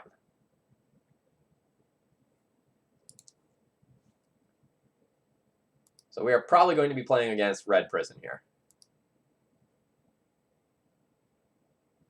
In which case, the Brightlings that I have in this deck will finally get to do something. Oh, it is Eldrazi. Man, I'm super happy when they lead on City of Traders. Yeah.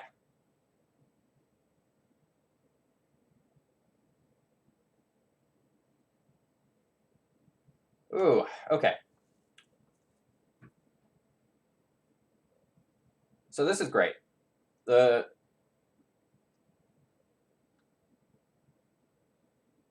question, though, is, do they have a third Soul Land?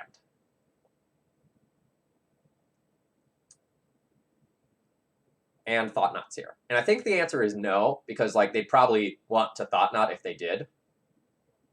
So I think I go for Stoneforge into Batterskull here, and I get super punished if they have third Soul Land and Thought-Knot, but I don't think they have it.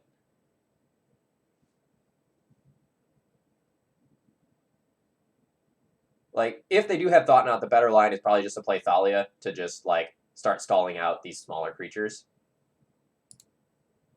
But I'm going for broke. Let's get Batterskull. Let's just try to win this game. If this Batterskull goes and sticks, like, it's going to invalidate this current board and make it so that the only cards that matter are their big endgame threats.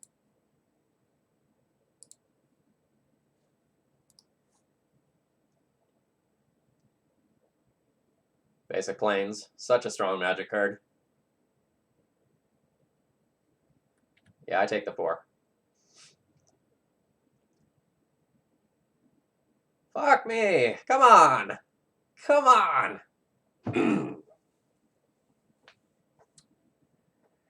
Alright. So what am I doing with my life?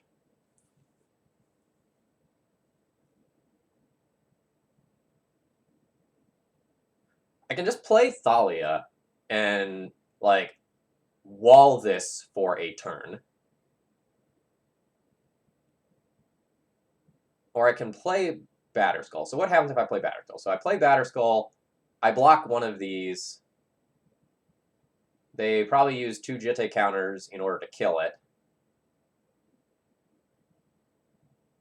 And then I would, like, play Thalia to wall the following turn anyway.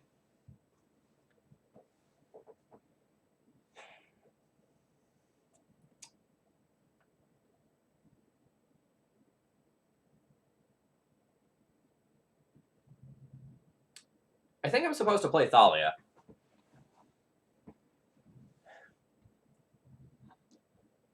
It would sort of be a continuation of a read that they don't have Thought-Knot Seer, because like losing this Batterskull to Thought-Knot would be relatively devastating.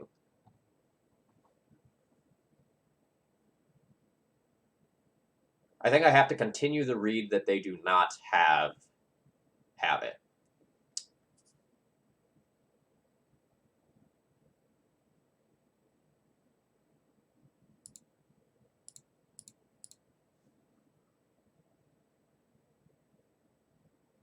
I am also going to play out the port. I don't want them to know that, like, I don't have any more lands. And I also kind of want them to wasteland me because I don't want them to get to 4 mana. Like, them getting to 4 mana is terrifying for me. And I'm also going to sneak a little point of damage with the Stoneforge Mystic here. Like, I'm obviously not blocking with it.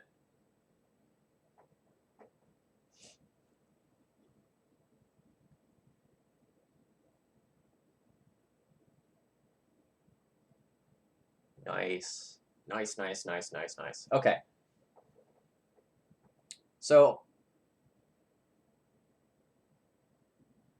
I'm still living in fear of this Thought Knot.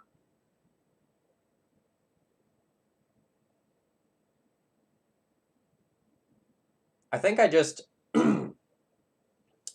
accept that I will revoke her next turn and put my Batterskull into play now.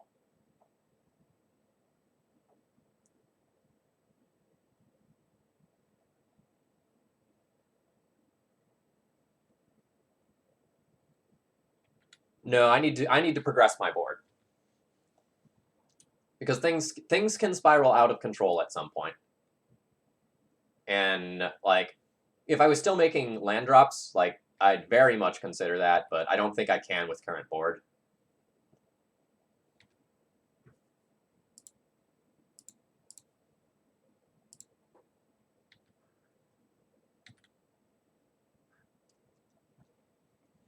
Man, life is good.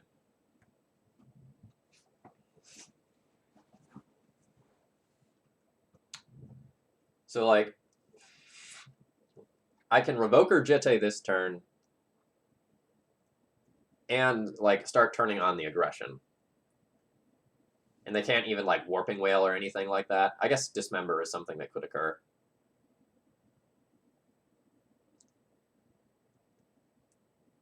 I can also go, like, full-on greed mode and jailer them, which I kind of like, honestly.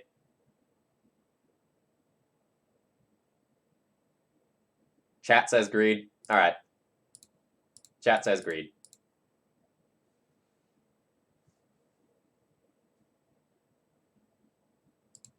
We will put on the bully hat as requested.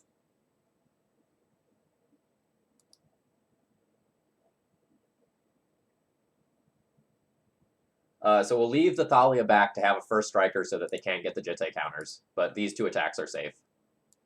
100% would trade Stoneforge Mystic for Eldrazi Mimic here.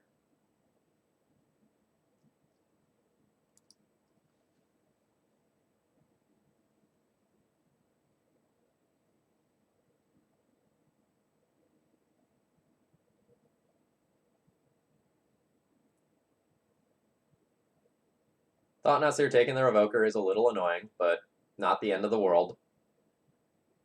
If I can draw 1 land, then I can, like, move this to a first striker, and then, like, good luck getting Jitte counters, opponent.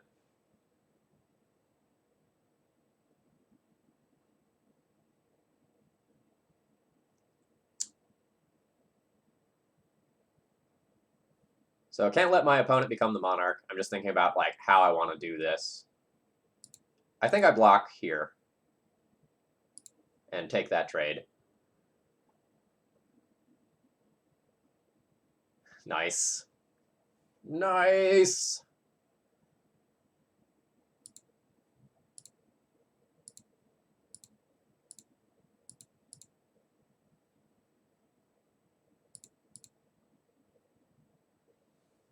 Note, if opponent has Karakas in their deck, that would be a pretty respectable top deck.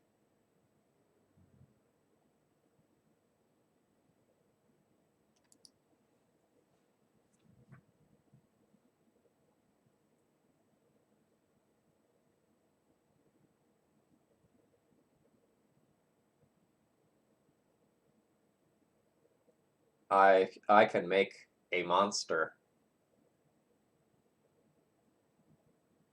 This is disgusting. Like, I get to, like, gain even more ridiculous amounts of life with Thalia and also play an Avenger. Yeah, opponent's just done. Like, they're at the point where they have to, like, chump block with a Thought-Knot Seer.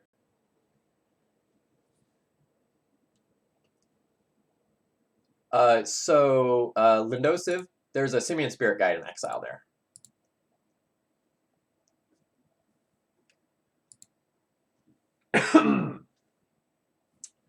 Alright.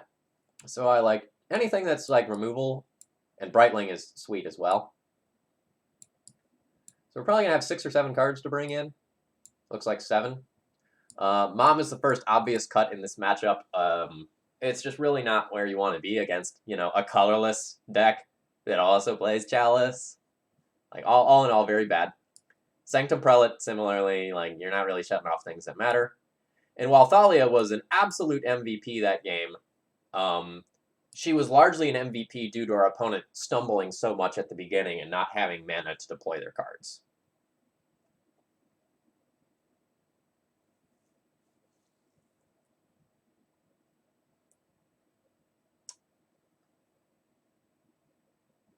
Just checking over everything one more time, and I'll whack the submit button.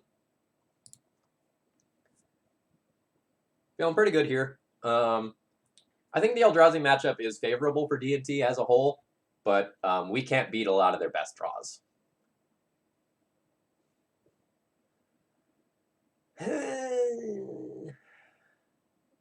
This is a medium power level hand. It's not great, but it's probably not bad enough to mulligan. Like, your best hands have, like, Ether Vial and some degree of mana disruption. Hey, we drew some off the top. But a lot of times I don't just, like, throw back reasonably interactive Stoneforge hands.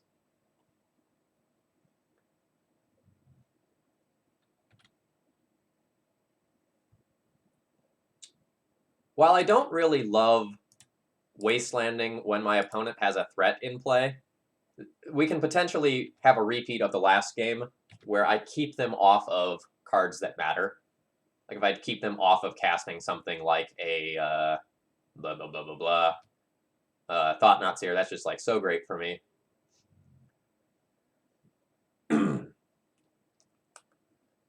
Alright, interesting turn where I can Stoneforge for a Batterskull, but if I do so, and my opponent has Thought-Knot Seer, I'll probably just lose the game on the spot, because, like, I'll take 6, the Stoneforge body won't matter anymore, and then, like, I'm facing 10 down on the backswing, and I'll be at 1 life, or, like, I'll have chump blocked, and I'll be at a slightly higher life total, but I won't really get anywhere.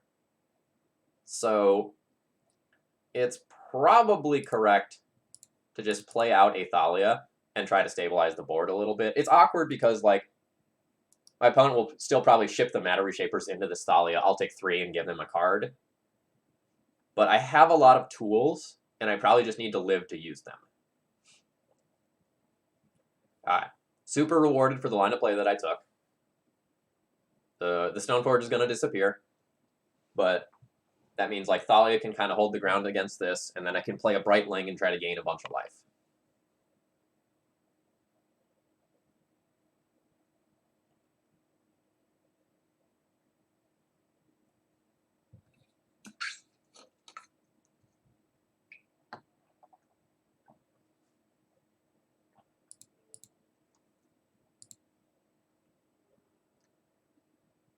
Alright, so opponent has a Wasteland. Cool.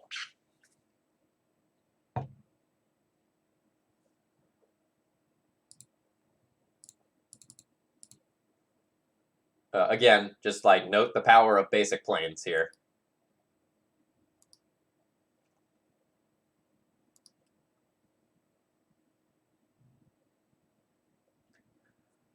So we're hoping to dodge something like Reality Smasher or Endbringer here. We did not succeed.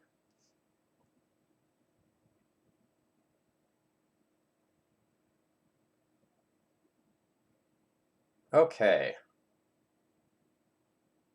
Brightling has lost a lot of oomph now that that Endbringer is in play. I can revoke the Endbringer.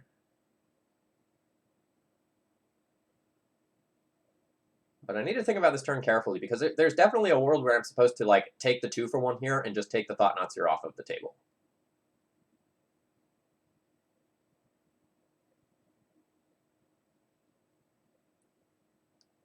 But maybe I'm supposed to just, like, take this 4 and then hold up, like, pump Brightling and trade with Endbringer if it just physically attacks. Or, like, hold up, pump Brightling and give it lifelink for Thought-Knot.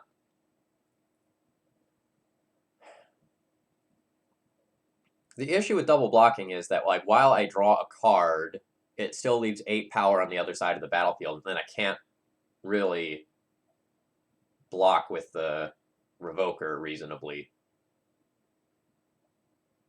So, like, I'd be looking to draw a 1-mana removal spell or like a Stoneforge Mystic.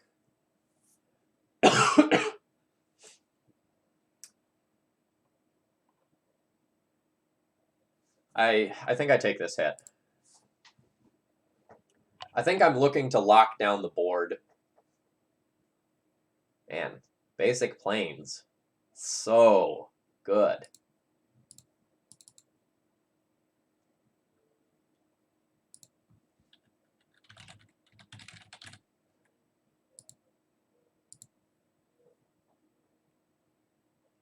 I don't want to make an attack with Brightling because I don't want to, like, trade with Matter Reshaper.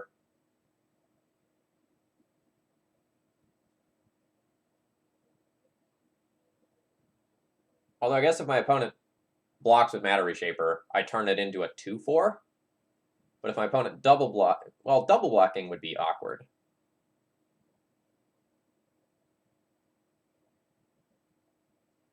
But if I keep the Brightling back, I'm like 100% keeping my opponent from attacking. I think that's fine.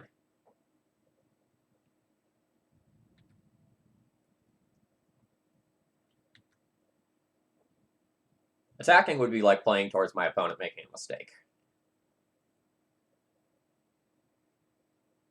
But I feel... Ape to cast a Simian Spirit Guide?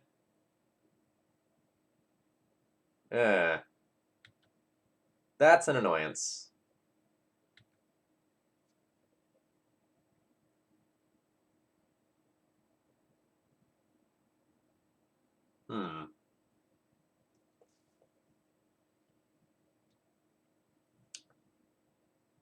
I don't think I want to shut off my top decks of 1-drop removal spells. So even though, like, Chalice is not a great card against me, I think I need to give him Matter Reshaper.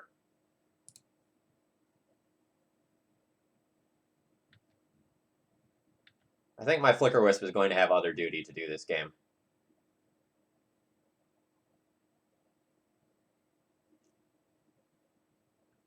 Oh god, this attack is so good for me. This is so good for me. I get to, like, kill the Endbringer and then flicker my Revoker and put it on Karn. Fuck yeah. Deal.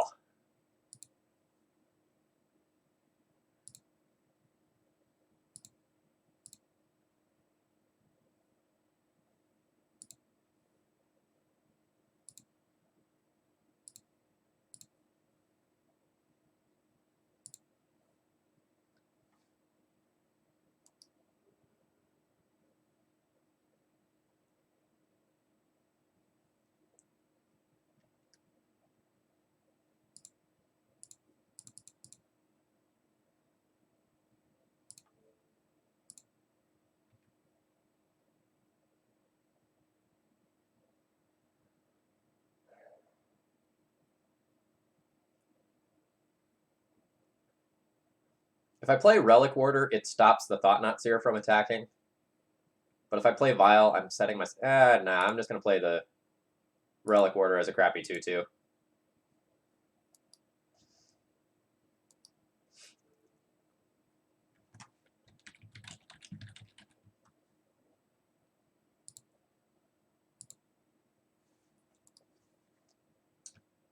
Like, it's very clear my opponent doesn't have something like a Jisse, you know. That would have hit play already. That's an annoyance. But I accept what I have done.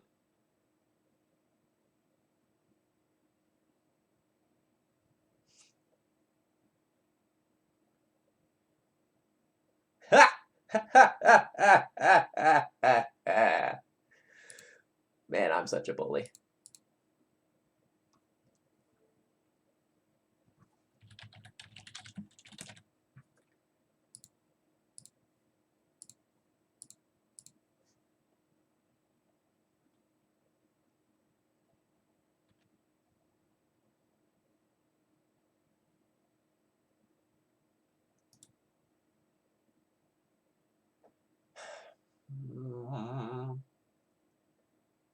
So, like, I definitely need to respect something like Walking Ballista or All His Dust coming down and just, like, ruining me.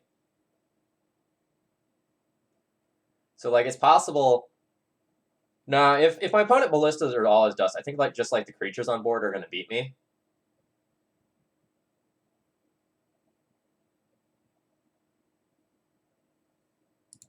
So, I don't think I can... So, here... Alright, so how does my opponent attack if I attack with his Flicker Wisp? Or do they attack? So if they attack with Thought-Knot Seer, I like probably do a double. No, I don't think I can attack yet. I don't feel super safe because like I can't really block with either of these two as is.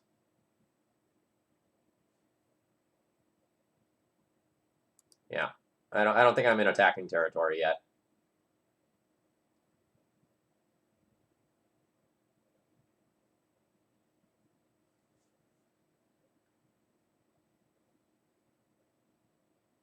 So 100% willing to trade with the Thought-Knot Seer because it's going to like grant me a card.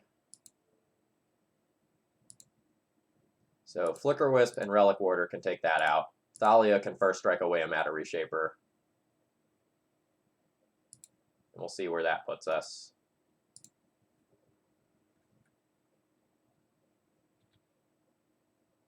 Another Matter Reshaper. Neat.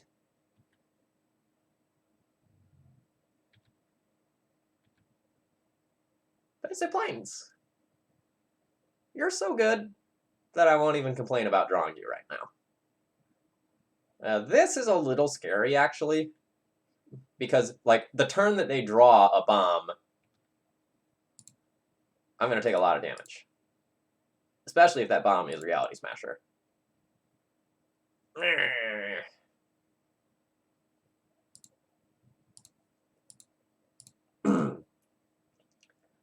I really needed something to help hold the ground here. I might just get aggroed out by, like, these, even if my opponent doesn't draw anything else good.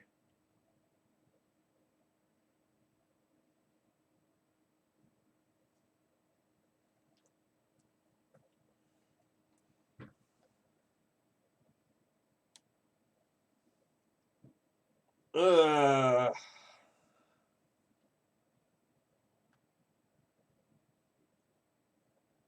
I kind of want to go to 1 and take hits from both Matter Reshapers and take the Mimic off the battlefield, because the Mimic is scarier than the Matter Reshapers.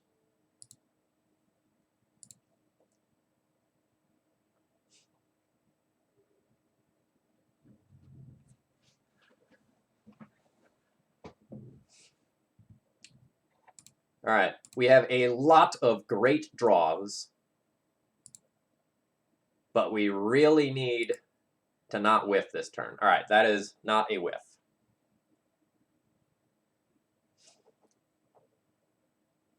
So my opponent double attacks in again, I block a Matter Reshaper, I path a Matter Reshaper, and then I'm good. I can't beat something like a Reality Smasher that's top decked.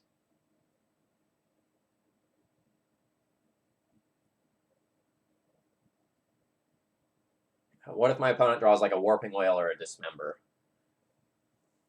Can I beat those?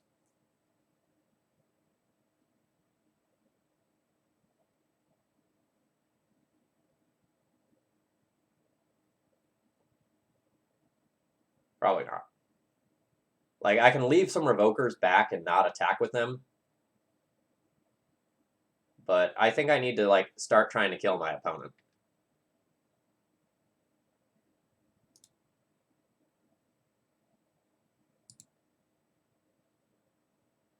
No, I think I'm willing to attack him with both, because I think if my opponent has a removal spell, I'm not going to beat it. So, like, if my opponent has a removal spell, remove Thalia, and I, like, chump block Revoker here, path one of those, like, yes, I'm still alive, but then the Ratchet Bomb is going to get a 2-for-1, and I don't think I can win.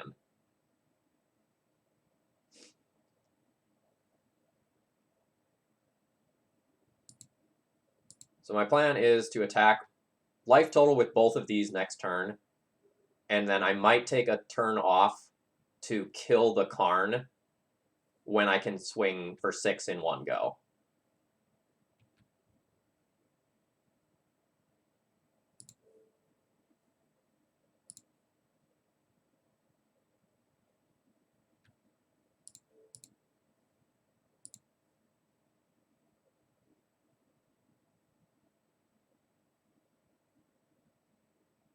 All right.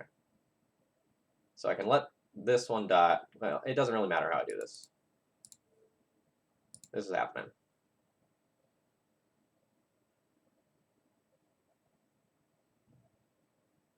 All right, great.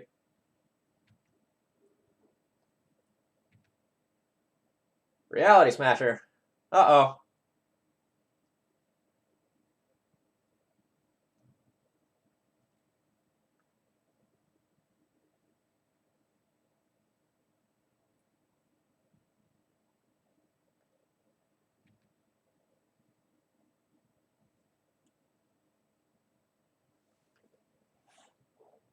So real talk, I don't think they're supposed to play out the Reality Smasher. I think they're supposed to hold it in order to play around both Palace Jailer and Council's Judgment.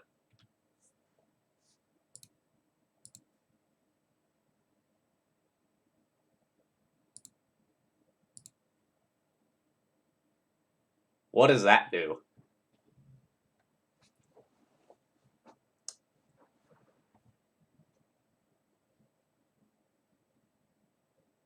So I pump this up to 5 power, gain 5, take 4. Yeah, that's fine. Like, it trades up. It trades with the Reality Smasher. We're okay. Everything's okay.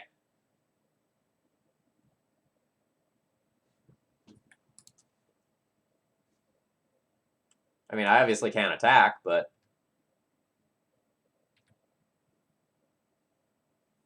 This game has been insane, by the way.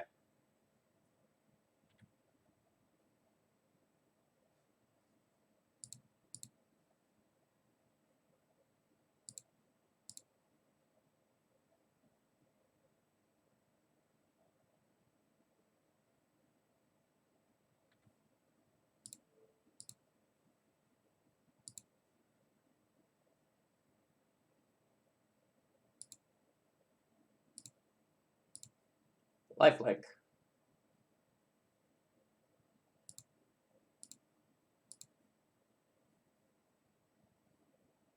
More power, Captain. More power.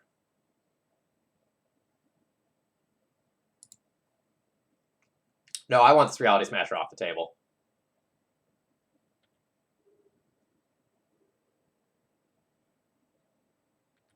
Yeah.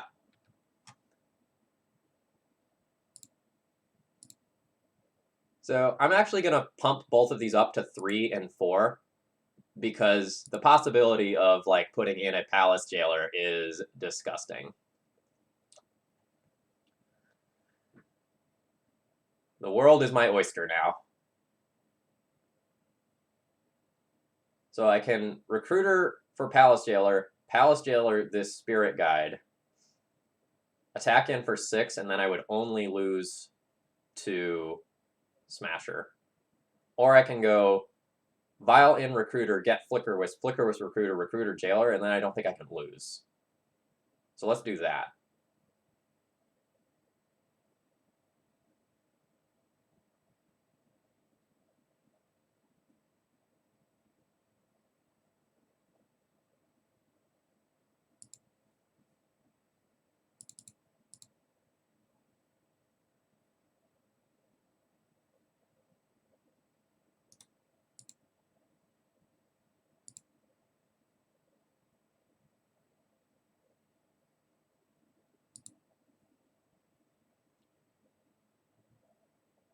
Okay, so if I cast Flicker Wisp, I Flicker's Recruiter at the end step, I can just get Jailer.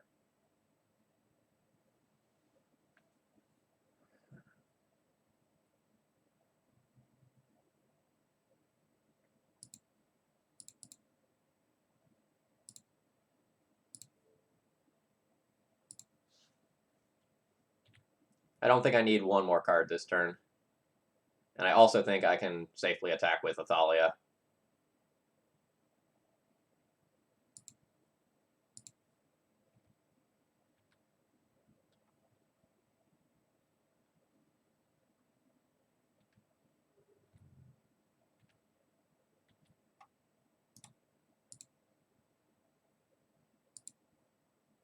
Actually, I suppose I can get a Recruiter for a Jailer and get one more body, but I don't think the one more body matters.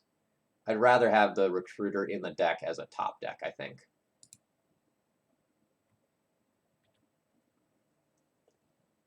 So I think we'll only lose to, like, Walking Ballista, shoot my face.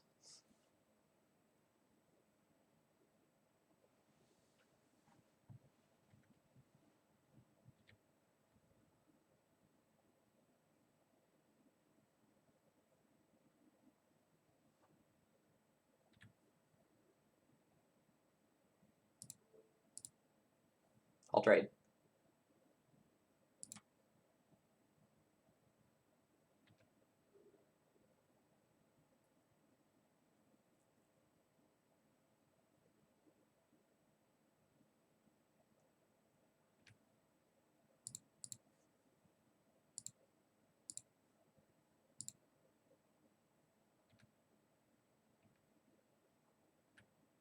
Oh, man. I get a free land out of that exchange? How nice, opponent.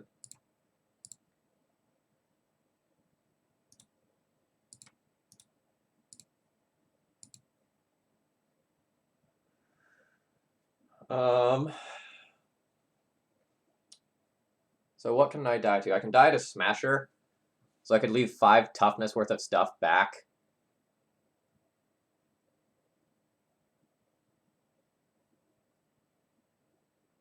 Two, 4, 6, 7, 8, 9.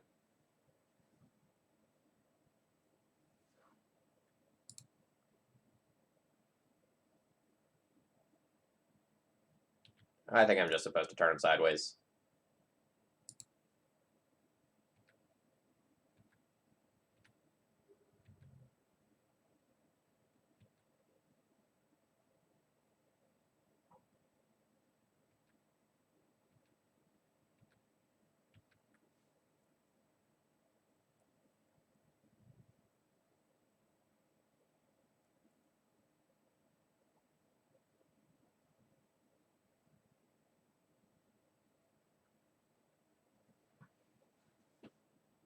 Man, that was an insane game, folks. Like, it feels kind of silly that I was doing that in order to play for a 3-2 finish. But what a league. Like, man, that was insane. Also, like, I just want to highlight something. Like, it's Saturday morning, and I have 174 people, like, watching my stream. Like, that's such a, like, great sign for, you know, for me as a streamer and Legacy more generally. Like, people want to be watching Legacy Magic, and that makes me so happy. So I really hope I don't pronounce his name wrong. But I want to thank Rajdeep T. Pronunciation might be a little off there. for sponsoring this stream. I really do appreciate it. The support that I'm getting from people means so much to me. Scudo, it's a good one to go back and rewatch, especially that last match there. Haps, thank you very much for the bits. Thank you for that. I do appreciate it. So I just want to kind of give a highlight of what's coming for the stream in the future. I've got some really cool stuff planned. So the plan right now is to go and play some exhibition matches of D&T versus Phoenix on Monday night versus Caleb Smith. However, I'm still waiting for confirmation. He's at a music festival right now, and it totally depends on how he's feeling after that, whether or not that happens. If it doesn't happen Monday night, we'll push it to a different day, and I'll let you know when that's going to be. Otherwise, I've got 3 other things planned. I have a dealer's choice stream where I get to play something, whatever I want, based on a donation. I have a green-black depth stream planned, and then I had some matches, Max Dorshan was going to be a guest on the stream, but he's really busy with family stuff right now.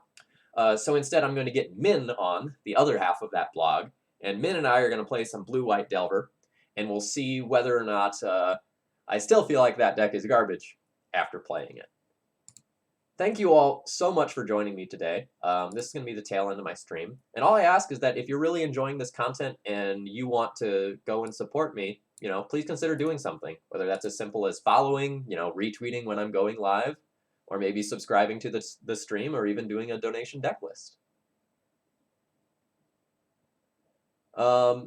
Lewin, getting a Stoneforge Mystic is pretty safe as well. I think that's a totally fair line.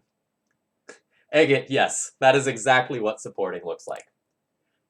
I'm going to turn you all over to Mom's Basement stream, which is either going to be playing Modern Fairies or Legacy Sneaky Dinos. I don't know exactly what that means, but it sounds fun. Thank you all, and good day.